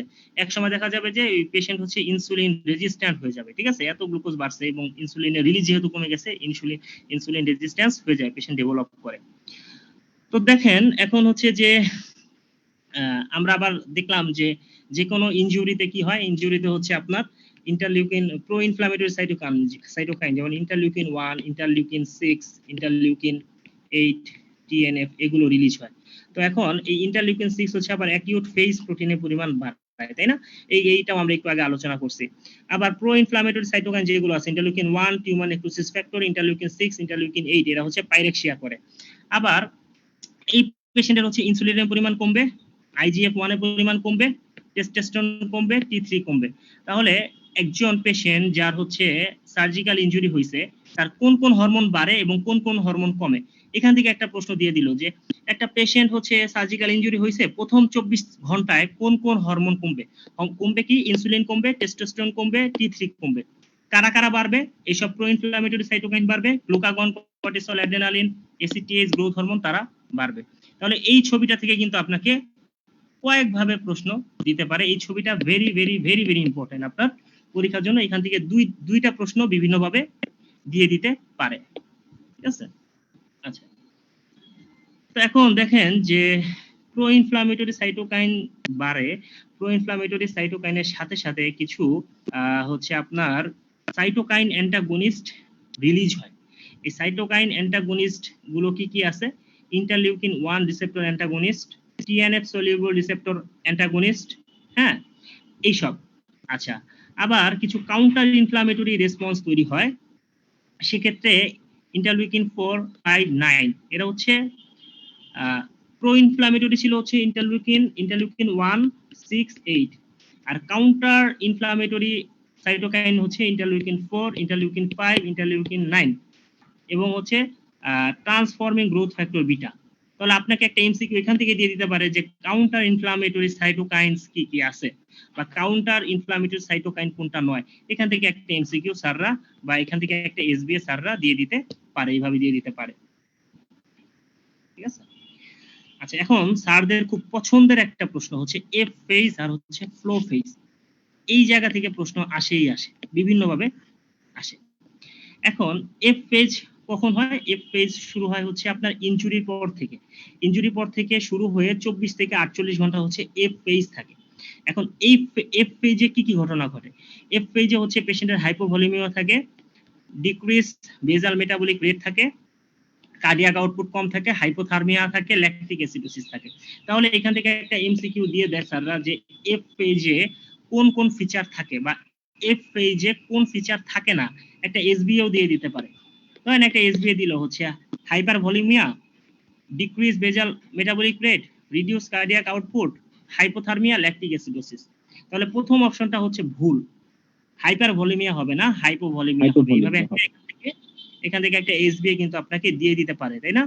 আবার ফ্লো ফেজে কি কি ঘটনা ঘটে? ফ্লো ফেজে হচ্ছে আপনার উল্টা ঘটনা ঘটে, টিস্যু ইডেমা হবে, হ্যাঁ, ভেসোডাইলিটেশন হবে, তারপর হচ্ছে বেজাল মেটাবলিক রেট বাড়বে, কার্ডিয়াক আউটপুট বাড়বে, বডি টেম্পারেচার বাড়বে, লিউকোসাইটোসিস হবে, অক্সিজেন কনজাম্পশন হবে, গ্লুকোনিওজেনেসিস হবে। এবং এই ফ্লো ফেজটা হচ্ছে আপনার 3 থেকে 10 দিন থাকবে, 3 থেকে 10 দিন থাকবে, ঠিক আছে? ওকে, ইনজুরির পরে। তাহলে এফ ফেজে কি কি ঘটনা ঘটে? এফ ফেজে কোন কোন হরমোন দায়ী? ফ্লো ফেজে কি কি ঘটনা ঘটে? ফ্লো ফেজে কোন কোন হরমোন দায়ী? এটা হচ্ছে আপনার এফসিপিএস পার্ট 1 পেপার 2 এর জন্য একটা খুবই গুরুত্বপূর্ণ প্রশ্ন, এবং এখান থেকে প্রতি বছর প্রশ্ন আসে। আচ্ছা, তো এখানে দেখেন যে কয়েকটা সামারি বক্স আছে, যে purpose of neuroendocrine changes following injury, hyper metabolism, এইগুলো না অত গুরুত্বপূর্ণ না, এগুলো হচ্ছে রিডিং দিয়ে যেতে হয়। হ্যাঁ, আচ্ছা, তারপরে আমরা আসি হচ্ছে যে এখান থেকে দেখেন একটা এমসিকিউ এসবিএ দেয় যে এই যে আপনার সার্জারির পরে পেশেন্টের হচ্ছে ফ্লো ফেজে যে ওয়াস্টিং অফ দ্য মাসেল হয়, কোন পাথওয়েতে হয়? ATP dependent ubiquitin proteasome pathway. এই পাথওয়েটা হচ্ছে অনেক সময় এসবিএ হিসেবে স্যাররা দিয়ে দেয়, ঠিক আছে? আচ্ছা, তো এখন আসেন হচ্ছে যে স্কেলিটাল মাসেল ওয়াস্টিং, এটা হচ্ছে একটা এসবিএ, এখান থেকে স্যাররা মাঝে মাঝে দিতে পারে, এটা অত গুরুত্বপূর্ণ না, কিন্তু এটা দেখে যেতে হবে। ওকে, আচ্ছা, তো এবার আসেন যে এই যে হেপাটিক অ্যাকিউট ফেজ প্রোটিন, এটা খুবই গুরুত্বপূর্ণ প্রশ্ন, হ্যাঁ, খুবই গুরুত্বপূর্ণ প্রশ্ন। এখানে যা যা আছে দেখেন, পজিটিভ হচ্ছে সিপিআর দিছে ওরা, আর নেগেটিভ হচ্ছে অ্যালবুমিন, আর হচ্ছে অ্যালবুমিন দিছে। তাহলে আপনাকে যদি বলা হয় যে কোনটা পজিটিভ অ্যাকিউট ফেজ প্রোটিন, হ্যাঁ, বা কোন পজিটিভ অ্যাকিউট ফেজ প্রোটিন সবচেয়ে বেশি বাড়বে? সিআরপি, ফেরিটিন, সেরাম আলফা অ্যামাইলয়েড, ফিব্রিনোজেন, কোন পজিটিভ অ্যাকিউট ফেজ সবচেয়ে বেশি বাড়বে? আপনি কোনটা অ্যান্সার করবেন? সিআরপি। আপনি সিআরপি অ্যান্সার করবেন, কারণ এটা বেইলি লাভে আছে। ওকে, আর নেগেটিভ অ্যাকিউট ফেজ প্রোটিন কোনটা প্লাজমাতে সবচেয়ে বেশি কমে? কোনটা? অ্যালবুমিন, ট্রান্সফেরিন, ফেরিটিন, ফিব্রিনোজেন, কোনটা অ্যান্সার করবেন? অ্যালবুমিন। অ্যালবুমিন অ্যান্সার করবেন, কারণ এটা বেইলি লাভে আছে। এখান থেকে প্রশ্ন স্যাররা দিতে পারে, এবং খুবই গুরুত্বপূর্ণ একটা প্রশ্ন। হ্যাঁ, আচ্ছা, তারপরে আসেন যে এই যে এইটা খুবই গুরুত্বপূর্ণ একটা বক্স। এতক্ষণ যতগুলো বক্স পাইলাম তার মধ্যে স্যারদের এমসিকিউ দেওয়ার জন্য পছন্দের একটা বক্স হচ্ছে যে avoidable factor that compound the response to injury. এই যে 6টা পয়েন্ট, এই 6টা পয়েন্ট আপনাকে মুখস্থ করে যেতে হবে, এটা এমসিকিউ হিসেবে স্যাররা ঘন ঘন দেয়। ওকে, আচ্ছা, এবার দেখেন যে এই যে ছবিটার মাঝে যা কি factor that exacerbate the metabolic response to surgical injury, including hypothermia, uncontrolled pain, starvation, immobilization, sepsis, medical complication. মানে একটা পেশেন্টের সার্জারি করবেন, তার সেই পেশেন্টের যে সার্জিক্যাল রেসপন্সেস টু ইনজুরি, কিছু কিছু ফ্যাক্টর থাকলে বেড়ে যায়, রেসপন্সেস বেড়ে যায়, মানে পেশেন্ট বেশি সাফার করে। 1 নাম্বার পয়েন্ট হচ্ছে হাইপোথার্মিয়া। হাইপোথার্মিয়া হইলে পেশেন্টের অ্যারিথমিয়া শুরু হয়ে যায় হার্টে। আনকন্ট্রোল পেইন হলে কি হয় জানেন? সিম্প্যাথেটিক নার্ভাস সিস্টেম স্টিমুলেট হয়। সিম্প্যাথেটিক নার্ভাস সিস্টেম হচ্ছে বিভিন্ন রকম ঘটনা ঘটায় শরীরের ভিতরে, এবং পেশেন্ট সাফার করে। স্টারভেশন হইলে পেশেন্টের কি ব্লাডে গ্লুকোজ ছিল না। ধরেন একটা পেশেন্ট অপারেশনের আগে 2 দিন না খেয়ে আছে, তাহলে কিন্তু তার কিন্তু কি হয়, অলরেডি তার ব্লাডে গ্লুকোজ আসা শুরু করছে, তাই না? তার তো ব্লাডে গ্লুকোজ নাই। হ্যাঁ, তখন বিভিন্ন গ্লুকোনিওজেনেসিস বলেন বা গ্লাইকোজেনোলাইসিস বলেন বা বিভিন্ন ভাবে বলেন, তার ব্লাডে গ্লুকোজ আসা শুরু করছে। তো সার্জারি পর এমনিতেও তার ব্লাডে গ্লুকোজ আসবে, তাই না? কাউন্টার রেগুলেটরি হরমোন যেগুলো আছে, যেমন হচ্ছে গ্রোথ হরমোন, গ্লুকাগন, এরা তো হচ্ছে কর্টিসল, এরা তো গ্লুকোজ বাড়াবেই। এখন এই পেশেন্ট অপারেশনের আগেই যদি না খেয়ে থাকে, তার তো আগেও গ্লুকোজ বেশি, অপারেশনের পরেও গ্লুকোজ বেশি, তখন তার ইনসুলিন রেজিস্ট্যান্ট হয়ে যাবে। তখন কি হবে? গ্লুকোজ বেশি থাকলে কি হবে? পেশেন্ট তো সার্জারির পর পেশেন্টের বডি তো গ্লুকোজ ইউটিলাইজ করে এনার্জি প্রোডাকশন করতে পারতেছে না, তখন কি করবে? প্রোটিনকে ভাঙবে, লিপিডকে ভাঙবে, পেশেন্ট ক্যাকেকটিক হয়ে যাবে। ঠিক আছে, দেখবেন যে সার্জারির পর পেশেন্ট ক্যাকেকটিক হয়ে যায় কিছুদিন পর। ঠিক আছে, এফ ফেজটা চলে যাওয়ার পর ক্যাকেকটিক হয়ে যায়। কেন? কারণ হচ্ছে তার হচ্ছে গ্লুকোজ ইউটিলাইজ হচ্ছে না, তার হচ্ছে প্রোটিন হচ্ছে গিয়ে লিপিড ভাঙতেছে, এই জন্য পেশেন্ট কি হয়ে যায়, ক্যাকেকটিক হয়ে যায়। হ্যাঁ, আচ্ছা, ইমমোবিলাইজেশন, পেশেন্ট যদি ইমমোবাইল থাকে তাহলে তার বিভিন্ন রকম সমস্যা হতে পারে, তাই না? আচ্ছা, সেপসিস থাকলে তো সমস্যা হবেই জানেন। আচ্ছা, তাহলে এখান থেকে আপনাকে একটা এমসিকিউ দিয়ে দিতে পারে এই লাইনটা থেকে, তাই না? এই লাইনটা আমাদের পড়তে হবে। তো এই জিনিসগুলোই হচ্ছে আপনার যদি পেশেন্টের হাইপোথার্মিয়া থাকে, হাইপোটেনশন থাকে, পেইন থাকে, ওন থাকে, তাহলে কি হয়, তার সিম্প্যাথেটিক নার্ভাস সিস্টেম স্টিমুলেটেড হয়, তার সাইটোকাইন রিলিজ হয়, এই কারণে তার পাইরেক্সিয়া হয়, অ্যাকিউট ফেজ প্রোটিন বেড়ে যায়, ইনসুলিন রেজিস্ট্যান্ট হয়, ফুটাইল সাবস্ট্রেট সাইক্লিং হয় এবং মাসেল প্রোটিন ডিগ্রেডেশন হয়, তাই না? এই ছবিটা খুবই গুরুত্বপূর্ণ, কনসেপ্টটা আপনাদের ক্লিয়ার রাখতে হবে। আচ্ছা, তাহলে আমরা পরে চলে যাই, এই জিনিসগুলো এখানে বলছে আর কি, আমি বিস্তারিত আলোচনা করব না এখানে। তাহলে দেখেন, প্রথম চ্যাপ্টারে আমি কয়টা জিনিস দেখাইলাম।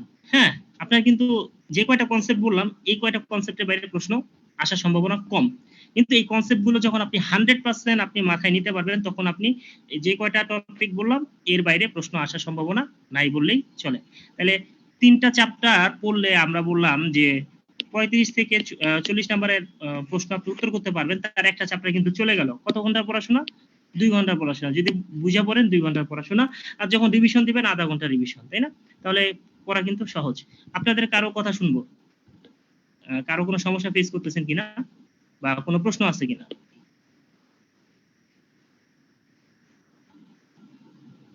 কারো কোনো প্রশ্ন আছে?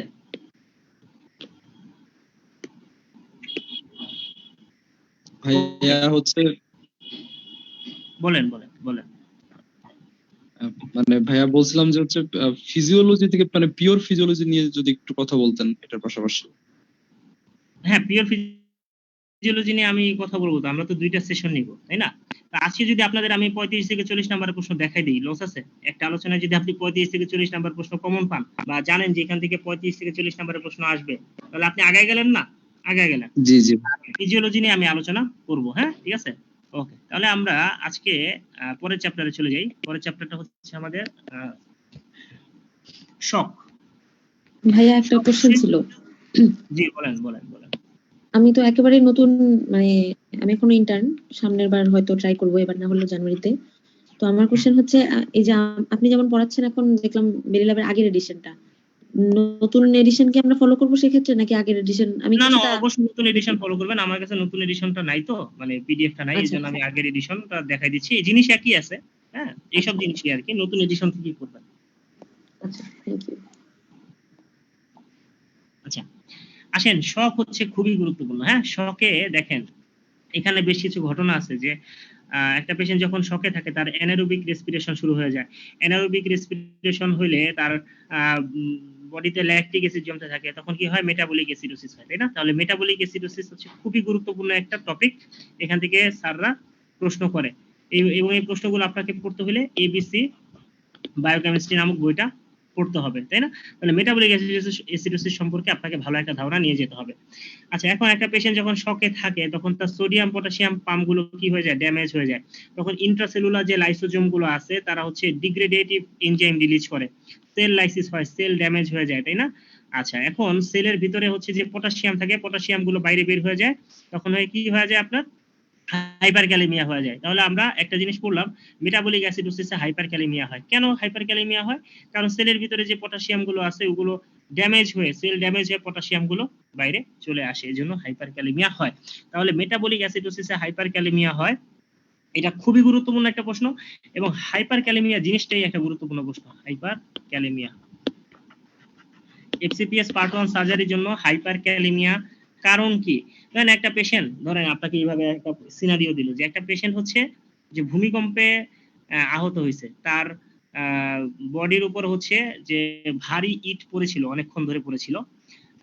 এখন এই পেশেন্টটা হসপিটালে নিয়ে আসা হইলো। হ্যাঁ, তার ব্লাডে কোন ইলেকট্রোলাইটটা বেশি থাকবে? অ্যান্সার দিতে পারবেন? পটাশিয়াম বেশি থাকবে, কারণ হচ্ছে তার র্যাবডোমায়োলাইসিস হয়েছে, তাই না? র্যাবডোমায়োলাইসিস হইলে তার হচ্ছে ব্লাডে পটাশিয়ামের পরিমাণ বেড়ে যায়, তাই না? তো এরকম বিভিন্ন ধরনের সিনারিও বেসড প্রশ্ন আপনাকে দিবে। হাইপারক্যালেমিয়া, হাইপোক্যালেমিয়ার সিনারিও বেসড প্রশ্ন যে কোনো একটা আপনি পাবেনই পাবেন, ঠিক আছে?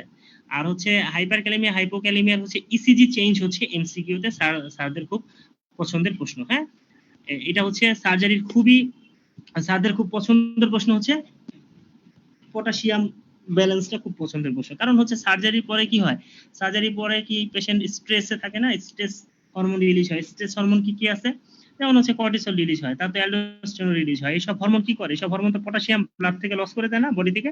তখন আমরা পেশেন্টকে কি হয়, আমরা পোস্ট অপারেটিভ অর্ডারে আমরা পেশেন্টের হচ্ছে মেইনটেনেন্স হচ্ছে কেটি দেই। কেটি মানে হচ্ছে পটাশিয়াম দেই। তো কেটি কেন দিই, কারণ পেশেন্টের হচ্ছে পটাশিয়াম লস হচ্ছে, এটাকে প্রিভেন্ট করার জন্য আমরা পেশেন্টকে কেটি দিচ্ছি, তাই না। কেটি দেই আমরা কি 1 কেজিতে হচ্ছে 1 কেজি পেশেন্ট বডি ওয়েট হচ্ছে 1 মিলিমোল করে আমরা পটাশিয়াম দেই। তাহলে পেশেন্টের ওজন যদি 60 কেজি হয়, আমরা 60 মিলিমোল পটাশিয়াম পেশেন্টকে আমরা ডিএনএস বা ডি এর সাথে আমরা মিক্স করে দিই। তাহলে পটাশিয়াম খুবই গুরুত্বপূর্ণ একটা আপনার হচ্ছে খুবই গুরুত্বপূর্ণ একটা আয়ন বা খুবই গুরুত্বপূর্ণ একটা ধাতু, যেটা সার্জারিতে স্যারদের খুব পছন্দের একটা প্রশ্ন। পটাশিয়াম নিয়ে প্রশ্ন আসার সম্ভাবনা অনেক বেশি। এবার আসেন যে পেশেন্টের হাইপোক্সিয়া ডেভেলপ করে, হাইপোক্সিয়া ডেভেলপ করার পরে হ্যাঁ সাইটোকাইন রিলিজ হয়, অক্সিজেন ফ্রি রেডিকলস রিলিজ হয়। আচ্ছা একটু ওয়েট করবেন, আমার একটু প্রবলেম ফেস করতেছি এখানে।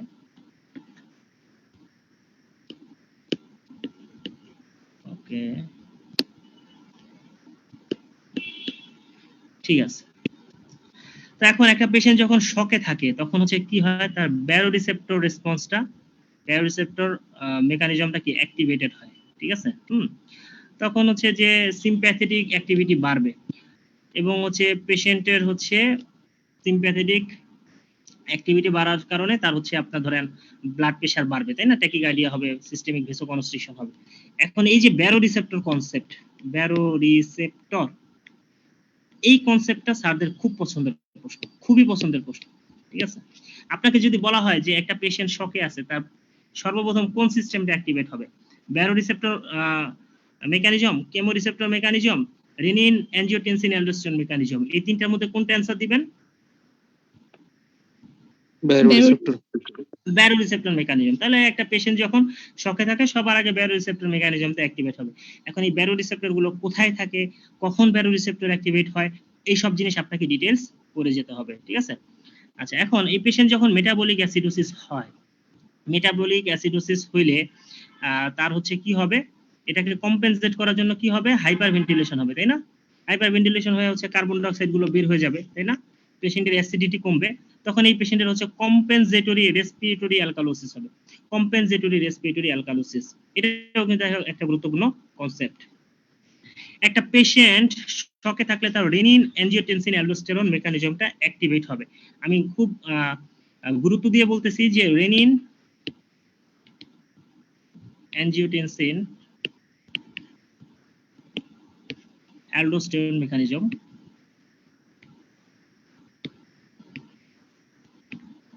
সার্জারির জন্য খুবই গুরুত্বপূর্ণ প্রশ্ন। এখান থেকে আপনি 3টা প্রশ্ন পাবেন। আপনার এই 3টা না 2টা পাবেন। আপনি এই 25টা প্রশ্নের মধ্যে 50টা প্রশ্নের মধ্যে আপনি যদি এমসিকিউ হিসাব করেন তাহলে 3টা, এসবি হিসাব করলে এসবি এ 2টা, এমসিকিউ একটা, টোটাল 3টা। 50টা প্রশ্নের মধ্যে আপনি রেনিন অ্যাঞ্জিওটেনসিন অ্যালডোস্টেরন মেকানিজম থেকে 3টা প্রশ্ন পাবেন। খুবই গুরুত্বপূর্ণ, এটা যখন পরীক্ষা দিবেন তখন বুঝতে পারবেন। আর রেনিন অ্যাঞ্জিওটেনসিন অ্যালডোস্টেরন মেকানিজম এখন আমি বোঝাবো না, এটা যখন আমরা পড়বো সামনে আমরা এইগুলো নিয়ে বিস্তারিত আলোচনা করব। ওকে,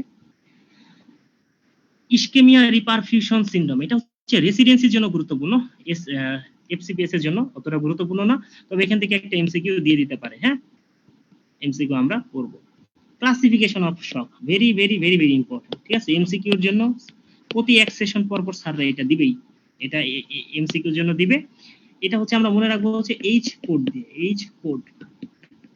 হাইপোভলিমিক শক, কার্ডিওজেনিক শক, অবস্ট্রাকটিভ শক, ডিস্ট্রিবিউটিভ শক, এন্ডোক্রাইন শক, এই 5টা জিনিসই আমরা অ্যান্সার করব, এর বাইরে অ্যান্সার করব না। এখন হাইপোভলিমিক শক কেন হয়, হেমোরেজিক হয়, নন হেমোরেজিক হয়।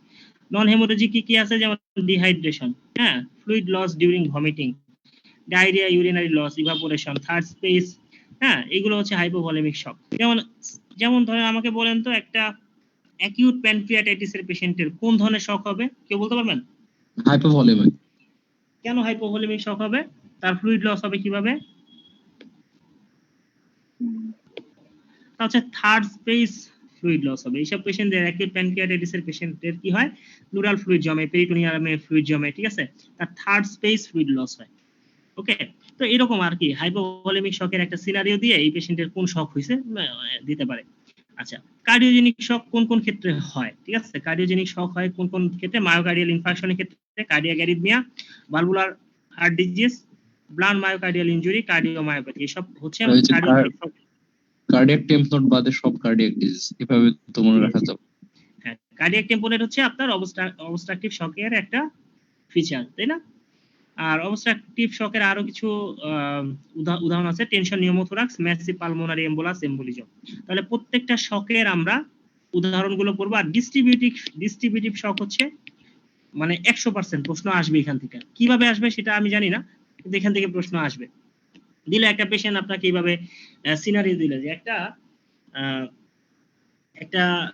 15 বছরের বাচ্চা আসলো, পেশেন্ট হচ্ছে ডিসওরিয়েন্টেড, তুমি দেখলা তার বিপি দেখলা হচ্ছে স্বাভাবিক, ইউরিন আউটপুট হচ্ছে নাই, ঠিক আছে, ইউরিন আউটপুট হচ্ছে অ্যানুরিয়া। আচ্ছা, এই পেশেন্টের হচ্ছে তুমি বডি টাচ করে দেখলা যে তার টেম্পারেচার হচ্ছে 101 ডিগ্রি সেলসিয়াস। পেশেন্ট কোন টাইপ শকে আছে? অ্যান্সার কি হবে? ডিস্ট্রিবিউটিভ। ডিস্ট্রিবিউটিভ শকের বেশ কয়েকটা উদাহরণ আছে, একটা হচ্ছে সেপটিক শক, অ্যানাফাইলেকটিক শক, স্পাইনাল কর্ড ইনজুরি। এখন ডিস্ট্রিবিউটিভ শকে হচ্ছে ভেসোডাইলেটেশন হয়, সব শকে ভেসোকনস্ট্রিকশন হয়, ডিস্ট্রিবিউটিভ শকে হচ্ছে ভেসোডাইলেটেশন হয়। ভেসোডাইলেটেশন হওয়ার কারণে তার মধ্যে দিয়ে ব্লাড ফ্লো হয় বেশি, এবং হচ্ছে কি হয়, পেশেন্টের টেম্পারেচার বেড়ে যায় সব শকে। হ্যাঁ, আগের যে 4টা শক বললাম, হাইপোভলিমিক, কার্ডিওজেনিক, অবস্ট্রাকটিভ, এন্ডোক্রাইন, এই সব শকে হচ্ছে পেরিফেরাল ভাস্কুলার রেজিস্ট্যান্স বেশি থাকে। ডিস্ট্রিবিউটিভ শকে হচ্ছে ভাস্কুলার রেজিস্ট্যান্স কি কমে যায়, ভাস্কুলার রেজিস্ট্যান্স কমে যায়। হ্যাঁ, আচ্ছা, আপনি আমাকে বলেন যে ডিস্ট্রিবিউটিভ শক ম্যানেজমেন্টের জন্য আপনি adrenaline, noradrenaline, epinephrine, norepinephrine, dopamine কোনটা দিবেন? নরএড্রেনালিন। কেন আপনি অ্যাড্রেনালিন দিবেন না? অ্যাড্রেনালিন দিব না, ভেসোকনস্ট্রিক্ট করে। আলফা 1 এর উপর এগেইনস্টের কাজ। অ্যাড্রেনালিন কেন আলফা 1 দিবেন? এগনিস্ট। অ্যাড্রেনালিন তো আলফা 1, আলফা 2, বিটা 1, বিটা 2 চারটার উপর কাজ করে। এখন পেশেন্ট যেহেতু ডিস্ট্রিবিউটিভ শকে আছে, তার স্কেলিটাল মাসেলের যে ভেসেল সেগুলো তো ডাইলেটেড হয়ে আছে, তাই না? তাই তো? তো আপনি যদি তাকে অ্যাড্রেনালিন দেন, ডিস্ট্রিবিউটিভ শকের পেশেন্টকে যদি আপনি অ্যাড্রেনালিন দেন, তাহলে অ্যাড্রেনালিন কি করবে, স্কেলিটাল মাসেলের ভেসেলের বিটা 2 রিসেপ্টরের সাথে বাইন্ড করে ওটাকে আরো ডাইলেটেড করে দিবে, তাই না? অ্যাড্রেনালিন তো 4টা রিসেপ্টরের সাথেই বাইন্ড করে, তাহলে অ্যাড্রেনালিন দিলে পেশেন্টের অবস্থা আরো খারাপ হবে। কেন আমরা নরঅ্যাড্রেনালিন দিব? কারণ নরঅ্যাড্রেনালিন শুধুমাত্র কি আলফা 1 রিসেপ্টরের সাথে বেশি বাইন্ড করে, আলফা 1 রিসেপ্টরের সাথে বেশি বাইন্ড করে, আর আলফা 1 রিসেপ্টরের সাথে যে বাইন্ড করবে সে কি করবে, ভেসো কনস্ট্রিকশন করবে। তাহলে ডিস্ট্রিবিউটিভ শকে হচ্ছে আমাদের প্রথম চিকিৎসা হচ্ছে, মানে শকে, যে কোনো শকে প্রথম চিকিৎসা হচ্ছে ফ্লুইড দিতে হবে। কিন্তু আপনি যদি কোনো মেডিকেশন দিতে চান তাহলে আপনাকে নরঅ্যাড্রেনালিন দিতে হবে। তাহলে খুবই গুরুত্বপূর্ণ একটা টপিক ডিস্ট্রিবিউটিভ শক। এখান থেকে 100% প্রশ্ন আসবে, তাই না? তো দেখেন এই যে শক, বিভিন্ন শকের যে ব্যাপার স্যাপার এগুলো আসে। আচ্ছা, এখানে আরো হচ্ছে বেশ কিছু জিনিস, যেমন ক্লিনিক্যাল ফিচার্স অফ শক, যেমন কম্পেনসেটেড শকে ল্যাকটিক অ্যাসিডোসিস 1+, এবং বাকি সব নরমাল। মাইল্ড শকে হচ্ছে আপনার ল্যাকটিক অ্যাসিডোসিস 2+, বাকিগুলো একটু দেখে নেবেন আর কি। তো পেশেন্ট কখন অ্যানিউরিক হয়? সিভিয়ার শকে অ্যানিউরিক হয়। আর পেশেন্টের ব্লাড প্রেশার হচ্ছে মডারেট শকেও দেখেন মাইল্ড হাইপোটেনশন থাকে, কিন্তু সিভিয়ার শকে হচ্ছে সিভিয়ার হাইপোটেনশন থাকে। তাহলে আমি বলতে চাই শকের জন্য বা শকের পেশেন্টের ক্ষেত্রে ব্লাড প্রেশার খুব গুরুত্বপূর্ণ কোনো প্যারামিটার না। এই কথাটা একটু মাথায় রাখতে হবে যে শক পেশেন্টের অ্যাসেসমেন্টের জন্য ব্লাড প্রেশার হচ্ছে লিস্ট ইম্পর্টেন্ট প্যারামিটার। তাহলে ব্লাড প্রেশার কম মানেই যে ব্লাড প্রেশার বেশি মানেই যে পেশেন্ট ভালো তা না। হ্যাঁ, মডারেট শকের পেশেন্টও হচ্ছে মাইল্ড হাইপোটেনশনে থাকতে পারে। আবার সিভিয়ার শকে হচ্ছে পেশেন্ট অবশ্য হাইপোটেনশন ডেভেলপ করে, সেটা আলাদা হিসাব। দেখেন লিখছে hypotension is one of the least sign of shock, ঠিক আছে? কারণ হচ্ছে ইয়াং পেশেন্ট এবং চিলড্রেন তারা হচ্ছে একবার এন্ড স্টেজ অফ শকেও তাদের ব্লাড প্রেশারটা ভালো থাকে। হ্যাঁ, এটা বলছে আর কি এখানে। তো আমরা যাই। আচ্ছা, এখানে একটা জিনিস যে মাল্টি অর্গান ফেইলিউর কি, যখন দুই বা ততোধিক অর্গান ফেল করবে তখন এটা হচ্ছে মাল্টি অর্গান ফেল।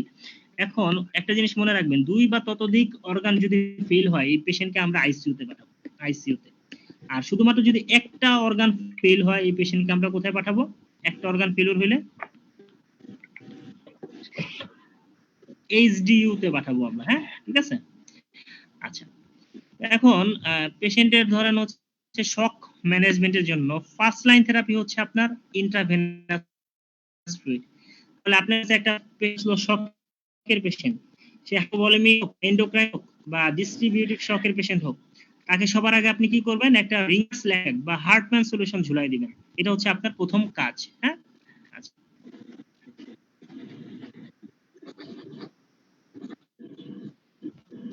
খুব আসে এই যে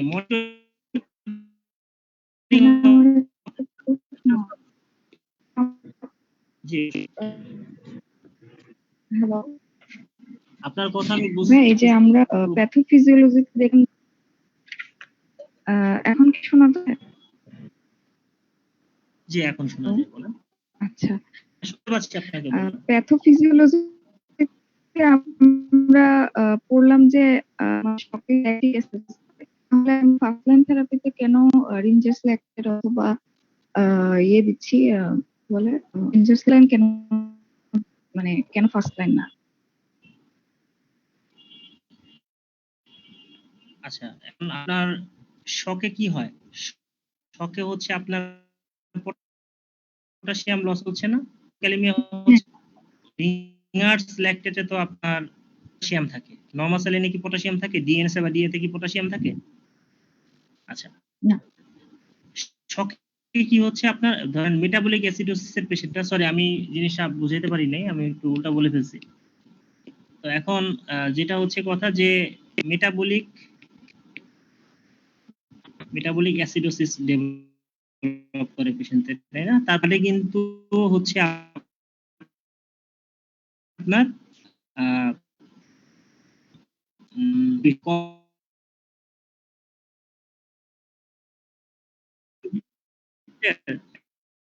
এখন আমি যে আমরা কেটি দেই, আমরা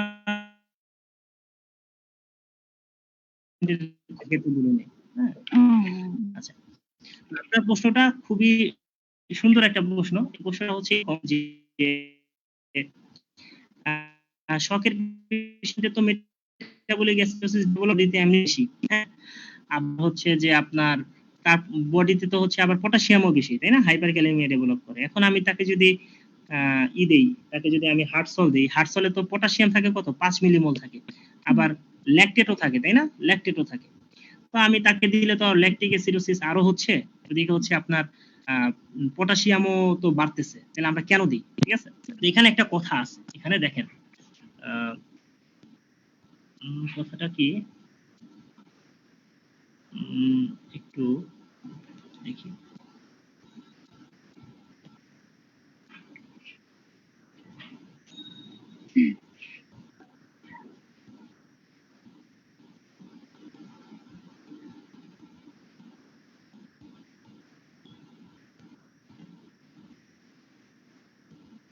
আচ্ছা, এখন কথাটা হচ্ছে এখানে যেটা বলছে যে শকের পেশেন্টকে আপনার ভলিউম এক্সপ্যান্ড করতে হবে, ঠিক আছে? ভলিউম এক্সপ্যান্ড করতে হবে।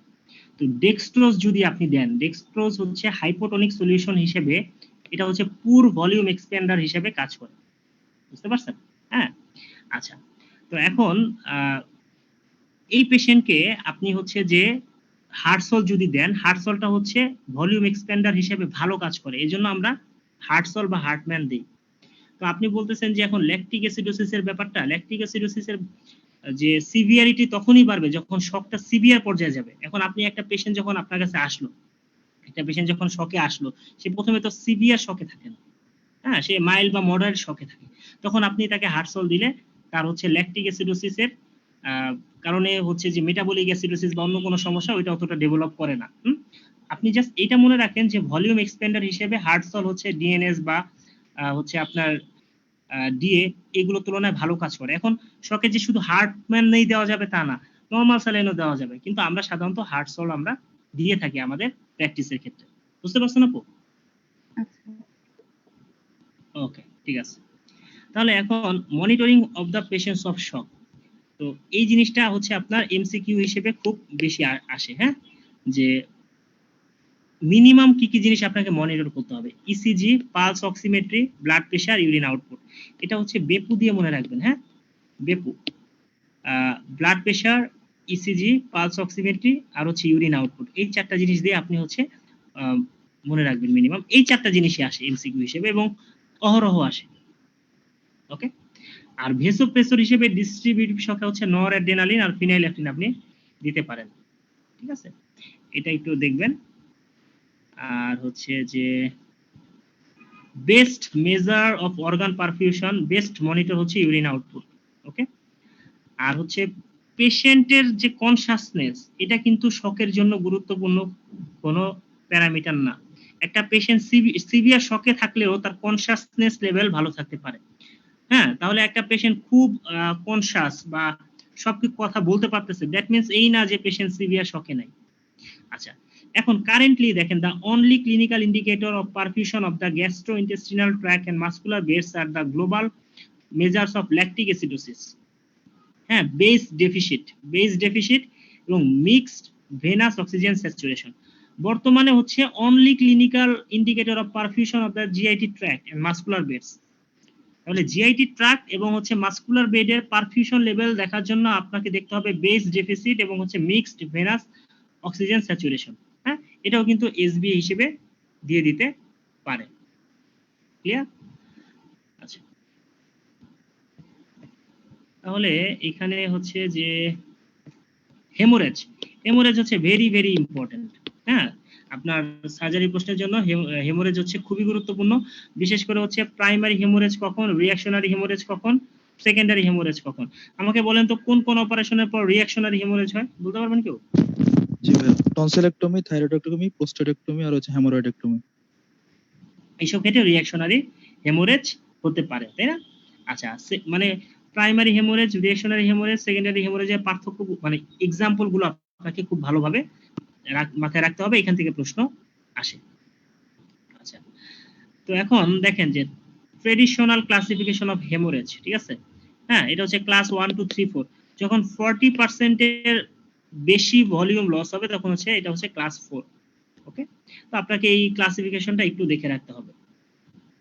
আচ্ছা, এবার এই আরেকটা জিনিস যে ড্যামেজ কন্ট্রোল সার্জারি 4টা পয়েন্ট, এটা very very important for MCQ, এখান থেকে ঘন ঘন প্রশ্ন আসে। আচ্ছা, ব্লাড এন্ড ব্লাড প্রোডাক্ট, এখান থেকে প্রশ্ন আসে। এগুলো আসলে সহজ জিনিস। যেমন first line therapy of coagulopathy হচ্ছে আপনার ফ্রেশ ফ্রোজেন প্লাজমা, এটা একটা এসবি আসতে পারে। ক্রায়োপ্রেসিপিটেটে কি কি থাকে, ফ্রেশ ফ্রোজেন, আচ্ছা ক্রায়োপ্রেসিপিটেট হচ্ছে ফ্রেশ ফ্রোজেন প্লাজমার হচ্ছে একটা সুপারনেটেন্ট প্রেসিপিটেট বা ফ্রেশ ফ্রোজেন প্লাজমার একটা অংশ, যেখানে কি থাকে ফ্যাক্টর 8 এবং ফাইব্রিনোজেন বেশি থাকবে। এই ফ্যাক্টর 8 আর ফাইব্রিনোজেন হচ্ছে ক্রায়োপ্রেসিপিটেটে বেশি থাকবে। এটাও কিন্তু একটা গুরুত্বপূর্ণ প্রশ্ন। প্লেটলেট থেকে তেমন প্রশ্ন আসে না। ইন্ডিকেশন অফ ব্লাড ট্রান্সফিউশন, তো ব্লাড ট্রান্সফিউশনের ইন্ডিকেশনটা এটা হচ্ছে খুব গুরুত্বপূর্ণ, এটা এখান থেকে পড়তে হবে। আচ্ছা, একটা জিনিস দেখেন যে আমরা তো সাধারণত যখন প্র্যাকটিস করি আমরা হিমোগ্লোবিন লেভেল যদি 10-11 থাকে তখন এক ব্যাগ ব্লাড ঝুলায় দিই। আসলে পেশেন্ট তখনই ব্লাড ট্রান্সফিউশন থেকে উপকৃত হবে যখন তার হিমোগ্লোবিন লেভেল 6 নিচে থাকবে। ঠিক আছে, আর 6 থেকে 8 মধ্যে থাকলে আপনি তাকে ব্লাড দিতেও পারেন, এর ফলে পেশেন্ট কিছুটা বেনিফিটেড হতে পারে। তবে হিমোগ্লোবিন লেভেল 8 বেশি থাকলে হচ্ছে আপনার ব্লাড দেওয়ার কোনো দরকার নাই, অ্যাকর্ডিং টু বেইলি লাভ। ঠিক আছে, আচ্ছা, এই ট্রান্সফিউশন রিঅ্যাকশন যে কত গুরুত্বপূর্ণ, ঠিক আছে, এটা আপনারা যারা পরীক্ষা দিবেন তারা জানবেন এবং যারা সামনে পরীক্ষা দিবেন তারা জানবেন। ওকে, যে সিঙ্গেল ব্লাড ট্রান্সফিউশনের প্রথম সাইড ইফেক্ট কি হয়? হ্যাঁ, জ্বর চলে আসে, ঠিক আছে, ফেব্রাইল ট্রান্সফিউশন রিঅ্যাকশন হয়। আর হচ্ছে ম্যাসিভ ব্লাড ট্রান্সফিউশনের যে 5টা ঘটনা, coagulopathy, hypocalcaemia, hyperkalaemia, hypokalaemia, hypothermia, এটা প্রতি বছর এমসিকিউতে দিয়ে দেয়, বোথ রেসিডেন্সি এন্ড এফসিপিএস পরীক্ষার জন্য খুবই গুরুত্বপূর্ণ। আচ্ছা, এখন একটা পেশেন্টের হচ্ছে আপনার ধরেন ডাইলুশনাল কোয়াগুলোপ্যাথি হয়েছে, তাকে আপনি 1:1:1 অনুপাতে হচ্ছে কি দিবেন, ব্লাড দিবেন, ফ্রেশ ফ্রোজেন প্লাজমা দিবেন, প্লেটলেট দিবেন। এই অনুপাতটা স্যাররা হচ্ছে জানতে চায়। হ্যাঁ, আচ্ছা, তো মোটামুটি শখ থেকে যা যা বললাম এর বাইরে প্রশ্ন আসার সম্ভাবনা কম, ঠিক আছে।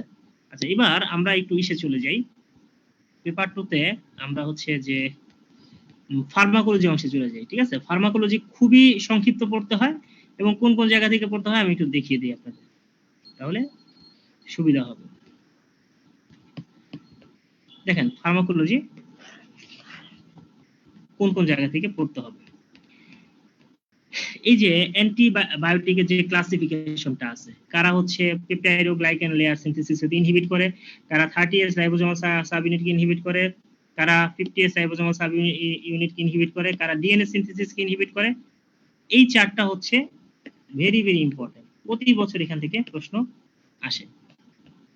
আচ্ছা, তো এই চারটা পড়লে এগুলো পড়া হয়ে যাবে আশা করি, এইগুলো দরকার না। আচ্ছা, ব্যাকটেরিসিডাল অ্যান্টিবায়োটিক ভেরি ভেরি ইম্পর্টেন্ট, আপনাকে ব্যাকটেরিসিডাল অ্যান্টিবায়োটিক গুলোর নাম মুখস্থ করে যেতে হবে।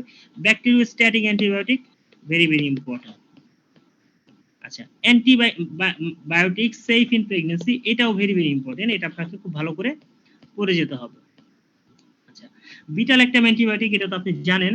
আর বিটা ল্যাকটামেজ প্রোডিউসিং অর্গানিজম, এটা হচ্ছে পেপার 3 এর জন্য আসে। পেপার 3 কোন কোন অর্গানিজম বিটা ল্যাকটামেজ তৈরি করে? Haemophilus influenzae, Staph aureus, E coli, Neisseria, Pseudomonas, Enterobacter.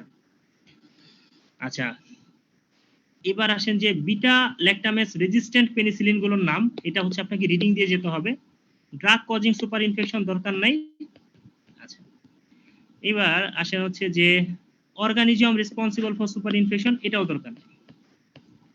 আচ্ছা, ড্রাগ কজিং সিউডোমেমব্রেনাস কোলাইটিস, যারা হচ্ছে এমআরসিএস পরীক্ষা দিবেন তাদের জন্য এটা খুবই গুরুত্বপূর্ণ প্রশ্ন, এবং এফসিপিএস এর জন্য এটা খুব গুরুত্বপূর্ণ প্রশ্ন। এটা হচ্ছে এফসিপিএস প্লাস এমআরসিএস। হ্যাঁ, এই দুইটা পরীক্ষার জন্য স্যারদের খুব পছন্দের প্রশ্ন হচ্ছে যে drug causing pseudomembranous colitis by Clostridium কি ডিফিসিলে, তাই না?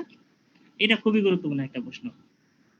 এবার আসেন হচ্ছে যে দেখি আমরা কি পাওয়া যায়। অ্যান্টিসিউডোমোনাল ড্রাগ, এটা হচ্ছে খুবই গুরুত্বপূর্ণ, এখান থেকে প্রশ্ন দেওয়ার সম্ভাবনা বেশি।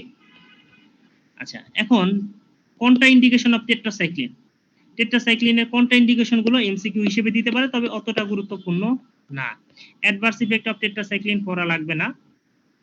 এবার আসেন যে কমন প্রপার্টিস অফ অ্যামাইনোগ্লাইকোসাইড, দেখেন এখানে যে কয়টা লাইন দাগাইছি যে ক্যান ক্রস দ্য প্লাসেন্টা আর হচ্ছে ন্যারো থেরাপিউটিক ইনডেক্স। তো এখান থেকে একটা প্রশ্ন হচ্ছে চলে আসে যে ন্যারো থেরাপিউটিক ইনডেক্স কোন কোন ড্রাগ, আর হচ্ছে হাই থেরাপিউটিক ইনডেক্স কোন কোন ড্রাগ। এটা ফার্মাকোলজির একটা প্রশ্ন, তবে এটা রেসিডেন্সিতে আসে, এফসিপিএস এ সাধারণত আসে না, ঠিক আছে। অ্যামাইনোগ্লাইকোসাইডের যে side effect, ototoxicity, nephrotoxicity, neurotoxicity, teratogenicity, এই চারটা জিনিস এমসিকিউ তে দিয়ে দিতে পারে। Adverse effect of chloramphenicol, grey baby syndrome করে, বোন ম্যারো ডিপ্রেশন করে বা সাপ্রেশন করে, ঠিক আছে। ম্যাক্রোলাইডস গুলোর নাম, শুধু নামটা একটু দেখতে হবে, এবং mechanism of action, mechanism of action. ইরাইথ্রোমাইসিনের হচ্ছে আপনার অ্যাডভার্স ইফেক্ট হচ্ছে কোলেস্ট্যাটিক হেপাটাইটিস উইথ জন্ডিস করে। ধরেন কোনো হেপাটোবিলিয়ারি সার্জন যদি প্রশ্ন করে, সে ইরাইথ্রোমাইসিনের অ্যাডভার্স ইফেক্টটা দিয়ে দিতে পারে। Classification of fluoroquinolone, first, second, third and fourth generation, very very important for MCQ, এটা এমসিকিউ এর জন্য গুরুত্বপূর্ণ প্রশ্ন। রেসপিরেটরি কুইনোলনস কি কি আছে, এটাও এমসিকিউ এর জন্য একটা মোটামুটি লেভেলের গুরুত্বপূর্ণ প্রশ্ন। আচ্ছা, এবার anti tubercular drug, first line কি কি ড্রাগ আছে, সেকেন্ড লাইন কি কি ড্রাগ আছে, এটা রিডিং। হ্যাঁ, কিন্তু এটা সাইড ইফেক্ট, অ্যান্টি টিউবারকুলার ড্রাগের সাইড ইফেক্ট এখানে দিছে কিনা জানি না। সাইড ইফেক্ট হচ্ছে খুবই গুরুত্বপূর্ণ সাইড ইফেক্ট। এই 5টা ড্রাগের সাইড ইফেক্ট আপনাকে খুব ভালোভাবে পড়ে যেতে হবে। আচ্ছা, অ্যান্টি রেট্রোভাইরাল ড্রাগ কোনগুলো হচ্ছে nucleoside analogue, reverse transcriptase inhibitor, কোনগুলো বিশেষ করে প্রোটিয়েজ ইনহিবিটরটা স্যাররা ঘন ঘন দেয়, ঠিক আছে। ইন্ডিনাভির, নেভিল ফিনাভির, রিটোনাভির, স্যাকুইনাভির, এটা রেসিডেন্সি এফসিপিএস দুইটার জন্য গুরুত্বপূর্ণ। হ্যাঁ, আচ্ছা এবার আসেন যে হচ্ছে যে ফার্মাকোলজিক্যাল অ্যাকশন অফ মরফিন, এটা ভেরি ভেরি ইম্পর্টেন্ট। মরফিনের কি কি সিএনএস ইনহিবিটরি ইফেক্ট আছে, কি কি সিএনএস এক্সাইটেটরি ইফেক্ট আছে, এই দুইটা হচ্ছে সবচেয়ে গুরুত্বপূর্ণ। আর সে হচ্ছে হাইপোটেনশন করে, মরফিন হাইপোটেনশন করে, মরফিন রেসপিরেটরি ডিপ্রেশন করে, মরফিন রেসপিরেটরি ডিপ্রেশন করে, ইউরিনারি ইরিটেশন করে, ব্রঙ্কোস্পাজম করে, হাইপোটেনশন করে, টলারেন্স ডেভেলপ করে। মরফিন খুবই গুরুত্বপূর্ণ। মরফিনের কন্ট্রাইন্ডিকেশন গুলো রিডিং দিবেন। হেড ইনজুরি পেশেন্টকে দিবেন না, রেসপিরেটরি ডিস্ট্রেসের পেশেন্টকে দিবেন না, হাইপোটেনশন ব্রাডিকার্ডিয়া পেশেন্টকে দিবেন না, অ্যাকিউট অ্যাবডোমিনাল পেশেন্টকে দিবেন না। আর মরফিন প্যাথিডিনের হচ্ছে পার্থক্য হচ্ছে 1 স্টার, অত গুরুত্বপূর্ণ না। Inhalational agent very very important for residency FCPS দুইটাই, জাস্ট নামগুলো জানতে চাই, হ্যাঁ কোনগুলো ইনহেলেশনাল এজেন্ট। এখন অ্যানেস্থেটিক প্রি মেডিকেশন, এটা হচ্ছে রিডিং, কি কি অ্যানেস্থেসিয়া দেওয়ার আগে কি কি প্রি মেডিকেশন দিবেন। আচ্ছা ইনহেলেশনাল অ্যানেস্থেসিয়া গুলো কি করে, মায়োকার্ডিয়াল ডিপ্রেশন করে, রেসপিরেটরি ডিপ্রেশন করে, রেসপিরেটরি রেট বাড়ায়, হ্যাঁ মেটাবলিক, যেহেতু হচ্ছে আপনার রেসপিরেটরি রেট বাড়াচ্ছে, তাহলে পেশেন্টের কি হয়, পেশেন্টের হচ্ছে আপনার টাইডাল ভলিউম কমে যাচ্ছে, মিনিট ভলিউম কমে যাচ্ছে। আচ্ছা আর সে হচ্ছে সিএনএস এ কি করে, আইসিপি বাড়ায়, সেরেব্রাল ব্লাড ফ্লো বাড়ায়। ইনহেলেশনাল অ্যানেস্থেসিয়া গুলো আইসিপি বাড়ায়, সেরেব্রাল ব্লাড ফ্লো বাড়ায়, কিন্তু আবার জিএফআর কমাচ্ছে আর কি। তো এটা একটু রিডিং দিবেন আর কি, অত গুরুত্বপূর্ণ না কিন্তু দিতে পারে। আচ্ছা নাইট্রাস অক্সাইড, নাইট্রাস অক্সাইড হচ্ছে স্ট্রং অ্যানালজেসিক, তার পটেন্সি কম, সে আইসিপি বাড়ায়। এই তিনটা ইনফরমেশন জানতে হবে। হ্যালোথেন কি করে, হ্যালোথেন হচ্ছে হাইলি পটেন্ট অ্যানেস্থেসিয়া, এবং হ্যালোথেনের ডিসঅ্যাডভান্টেজ হচ্ছে হ্যাংওভার হয়, এটা হচ্ছে ভালো কোনো অ্যানালজেসিক না, এটা কার্ডিও রেসপিরেটরি ডিপ্রেশন করে হ্যালোথেন। আচ্ছা থায়োপেন্টাল সোডিয়াম হচ্ছে very onset of action, poor analgesic, poor muscle relaxant, respiratory and circulatory depression করে, ঠিক আছে। আর কেটামিন হচ্ছে এর মধ্যে সবচেয়ে গুরুত্বপূর্ণ। কেটামিন হচ্ছে যতগুলো অ্যানেস্থেসিয়া পড়লেন এর মধ্যে সবচেয়ে গুরুত্বপূর্ণ প্রশ্ন, এটা রেসিডেন্সিতেও আসে, এফসিপিএস এও আসে। কেটামিন কি করে, ডিসোসিয়েটিভ অ্যানেস্থেসিয়া করে, অ্যানালজেসিয়া করে, অ্যামনেসিয়া করে, এটা হার্ট রেট বাড়ায়। দেখেন আগের অ্যানেস্থেসিয়া গুলো হচ্ছে হার্ট রেট কমাইছে, এটা হচ্ছে হার্ট রেট বাড়ায়, ব্লাড প্রেশার বাড়ায়, কার্ডিয়াক আউটপুট বাড়ায়। আর হচ্ছে কেটামিন হচ্ছে রেসপিরেটরি রেটটা কমায়।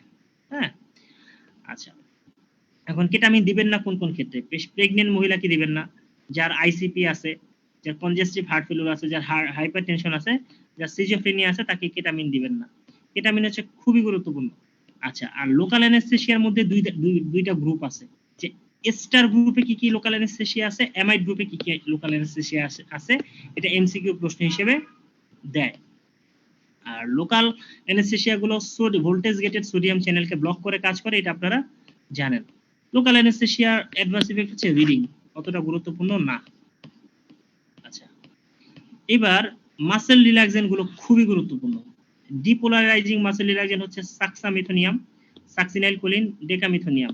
আর বাকি যা যা আছে ভেনকুরোনিয়াম, প্যানকুরোনিয়াম, ডক্সাকুরিয়াম, অ্যাটাকুরিয়াম, এগুলো হচ্ছে নন ডিপোলারাইজিং মাসেল রিল্যাক্সেন্ট। এটা হচ্ছে এমসিকিউ হিসেবে খুবই গুরুত্বপূর্ণ প্রশ্ন।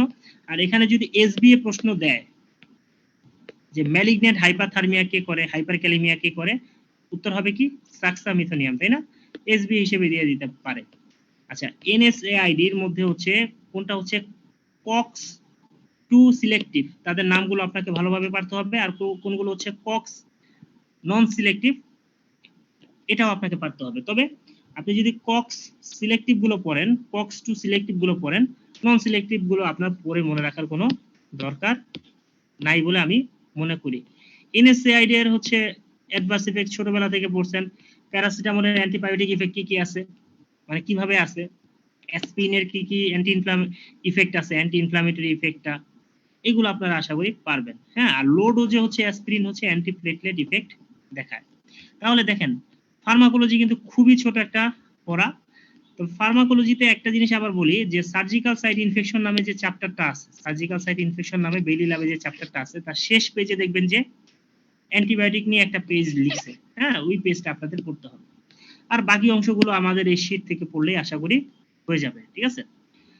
তো আমার মনে হয় আজকে আমরা দেখলাম যে বেইলি ল্যাবের চ্যাপ্টার 1-2 থেকে কিভাবে প্রশ্ন আসে, আর হচ্ছে ফার্মাকোলজি কোন কোন জায়গা থেকে প্রশ্ন আসে। তো প্রশ্ন এরকম সিলেক্টিভ জায়গা থেকে আসবে, আপনাকে খুব বেশি পড়তে হবে না। আমরা আরেকটা সেশন নেব, আরেকটা সেশনে আমরা বায়োস্ট্যাটিস্টিক্স এবং হচ্ছে চ্যাপ্টার 19 এই দুইটা চ্যাপ্টার আমি দেখিয়ে দেওয়ার চেষ্টা করব, এবং পিওর ফিজিওলজির কোন কোন জায়গা থেকে প্রশ্ন কিভাবে আসে সেটাও দেখায় দেওয়ার চেষ্টা করব।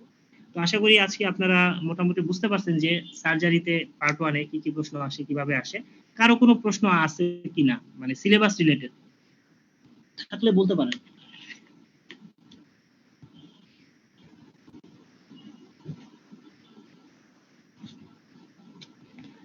কারো কোনো প্রশ্ন? একটু বলেন যে আজকে ক্লাস থেকে কি শিখতে পারলেন, কেউ একজন বলেন। মানে পেপার 2 তে মেইনলি কোন কোন সাবজেক্ট গুলো থেকে কোশ্চেন হয়? পেপার 2 তে হচ্ছে আপনার ফিজিওলজি, ফার্মাকোলজি, বায়োস্ট্যাটিস্টিক্স, ঠিক আছে, এই সব সাবজেক্ট থেকে প্রশ্ন হয়। জি ভাইয়া, থ্যাংক ইউ।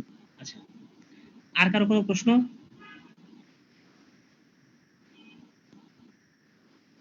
ভাইয়া মেটাবলিক রেসপন্সের ফার্স্ট স্লাইডটা একটু দেখান। মেটাবলিক রেসপন্সের ফার্স্ট স্লাইড কোনটা?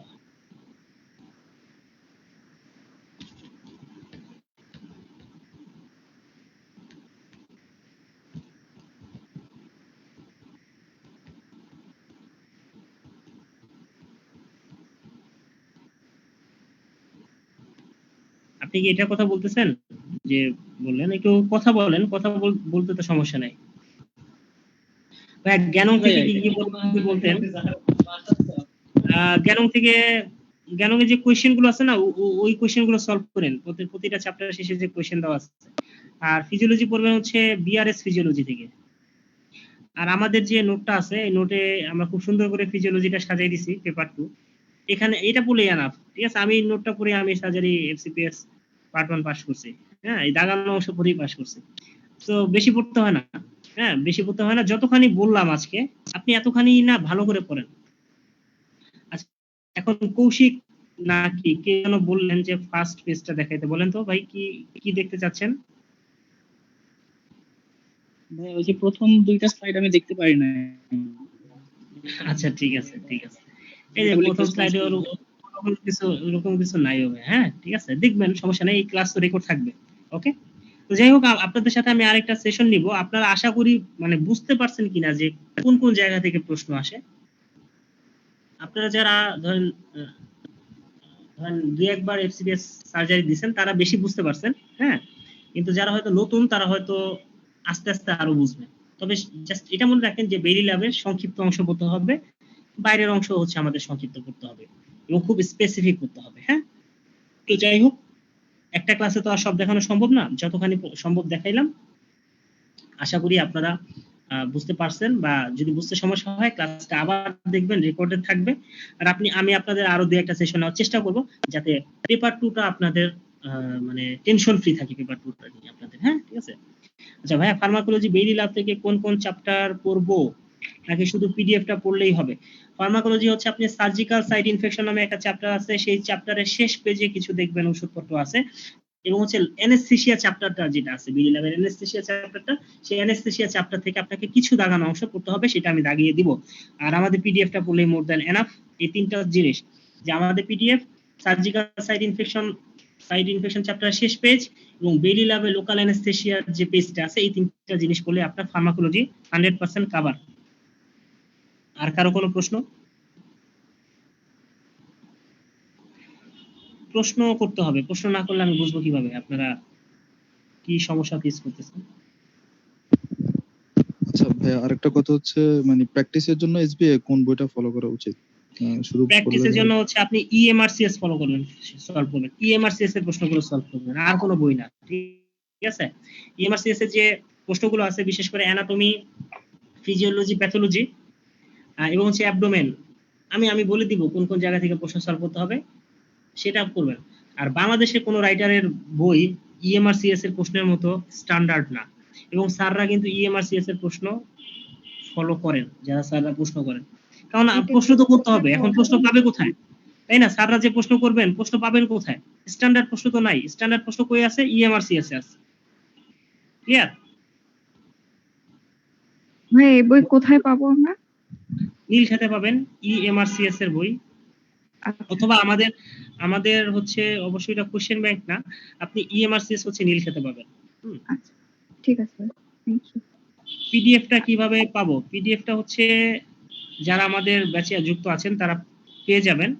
হ্যাঁ, আর দেখি আমরা ব্যবস্থা করে দিব পিডিএফটা, যেহেতু ক্লাসটা হয়েছে আমরা এই চ্যাপ্টারে পিডিএফটা দেওয়ার চেষ্টা করব। আচ্ছা, একটু আগে মুজাম্মেল সাহেব আপনি কি বুঝতে পেরেছেন? জি ভাই, বুঝতে পেরেছি। প্রিভিয়াস আরেকটা কথা ভাই, আপনাদের এক্সক্লুসিভের যে এমআরসিএস এর একটা নোটস আছে, ওটা আপনি সরকার তৈরি করেছিলেন, ওটা কিরকম হেল্পফুল হতে পারে? হ্যাঁ, ওটা খুবই হেল্পফুল হবে আপনার সার্জারির জন্য, খুবই হেল্পফুল হবে। আমাদের এক্সক্লুসিভ এডুকেশন এর যে এমআরসিএস এর নোটটা আছে, এটা আপনাদের জন্য খুবই হেল্পফুল হবে, সেটা আপনারা কালেক্ট করতে পারেন। আচ্ছা, সোহানি তাজরিয়ান, আপনি কি আর কোনো প্রশ্ন করবেন? না ভাই, আগামী কালকের যে সেশনটা বা নেক্সট যে সেশনটা, সেটাও কি পেপার 2 এর উপরেই হবে? পেপার 2 এর উপরে হবে, কারণ পেপার 2 তেই সবাই খারাপ করে। আমি পেপার 2 নিয়েই আমি টেনশনে থাকি। পেপার 2ই হবে। পেপার 1, পেপার 3, পেপার 3 তো সহজ। না ভাই, পেপার 3 সহজ, কিন্তু পেপার 1 বিশেষ করে অ্যানাটমি তো অনেক পড়েও মনে হয় যে মানে পারলাম না, এরকম মনে হয়। এবার ঠিক আছে, নাম্বার দেখলাম যে পেপার 1 টা খুব আমরা বাজে অবস্থা। অ্যানাটমি নিয়ে দেখি একটা সেশন নিতে পারি কিনা। আচ্ছা। তবে পেপার 2 হ্যাঁ, টা আমি খুব ভালো হয় কভার করে এটা। দিতে চাই আগে। হ্যাঁ। আচ্ছা ভাই, আরেকটা কথা, যদিও আজকে সেশন না, অ্যানাটমির জন্য আসলে কোন বইটা ফলো করা উচিত? কেউ বলে ভিসেরান্সি, কেউ অ্যানাটমির জন্য হচ্ছে যে আমি বলবো আমাদের যে মানে আমি যেটা পড়ছিলাম ভাই, ঠিক আছে, আমি সেটা বলি, ঠিক আছে, যেহেতু আমি পরীক্ষা দিয়ে পাশ করা মানুষ। আমাদের এই যেরকম 3টা বই আছে, সার্জারি পেপার 2, পেপার 3, পেপার 1 একটা বই আছে। এই পেপার 1 এর বইটা হচ্ছে আমাদের মাহমুদ রেহান ভাই আছে, হ্যাঁ, উনি এটা তৈরি করছেন আর কি। এটা বেইলি ল্যাব থেকে যত অ্যানাটমি আছে ওগুলো কালেকশন করে ভাই হচ্ছে একটা বই বানাইছেন আর কি। এবং সেখানে দত্ত বা অন্য বিড়ি চুরাশিয়া এইসব জায়গা থেকে ইনফো দিয়ে একটা বই বানাইছেন আর কি। আমার মনে হয় যে ওইটা পড়লেই এনাফ। ঠিক আছে, আমি ওই বইটা পড়ছি আর কি, আমাদের এই এক্সক্লুসিভ এডুকেশন এর পেপার 1 বইটা পড়ছি। তবে আপনি, আমার মনে হয় কি এই বইটি গোছানো আমাদের। আমার কাছ থেকে সাজেশন চাইলে বলবো যে আমি যেটা পড়ছি এটা পুরোপুরি খাবেন। জি ভাই, ধন্যবাদ। আসসালামু আলাইকুম। আচ্ছা, আর কারো কোনো প্রশ্ন? তো ঠিক আছে, মোটামুটি আজকে আমরা একটা আলোচনা করলাম। আবার ইনশাআল্লাহ খুব দ্রুত আপনাদের কি হার্ড কপি আছে? পিডিএফ গুলো হার্ড কপি আছে। চাইলে আপনারা গ্রুপে মেসেজ দেন, আমাদের মডারেটরদের মেসেজ দেন, ওরা আপনাদের হেল্প করবে। ঠিক আছে, তো যাই হোক, ইনশাআল্লাহ আমার ইচ্ছা হচ্ছে বা আমার চেষ্টা থাকবে যাতে এফসিপিএস পার্ট 1 আপনারা সবাই পাস করেন। যেহেতু এখনো প্রায় 3 মাস সময় আছে, আমরা চাচ্ছি যে সবাই মিলে খুব ভালোভাবে পড়াশোনা করব যাতে সবাই আমরা পাস করতে পারি। হ্যাঁ, যেহেতু মাত্র 20-21 জন পাস করে, এটা কোনো কথা হইলো? মিনিমাম 200 জন পাস করবে। তো আমার মনে হয় যে আপনারা যদি আমাদের গাইডলাইন ফলো করেন, ইনশাআল্লাহ ভালো কিছু একটা করতে পারবেন। কারণ আমরা স্পেসিফিক ভাবে পড়াই এবং যতখানি দরকার ততখানি পড়াই, এবং ওই অংশটা আমরা কনসেপ্ট ক্লিয়ার করে পড়াই। হ্যাঁ, যেমন আপনি আজকে আমার ক্লাসটা যদি খেয়াল করেন, দেখবেন আমি খুব স্পেসিফিক ভাবে নির্দিষ্ট অল্প অল্প কথা বলছি, কিন্তু এগুলোই পরীক্ষায় আসবে। আপনি যদি ভালোভাবে এইগুলো দখল করে না যান, আপনি ভুল করবেন। ঠিক আছে, তো সবাইকে আসসালামু আলাইকুম। আশা করি সবাই ভালো থাকবেন। ইনশাআল্লাহ খুব দ্রুত আবার আপনাদের সাথে দেখা হবে। খুদা হাফেজ।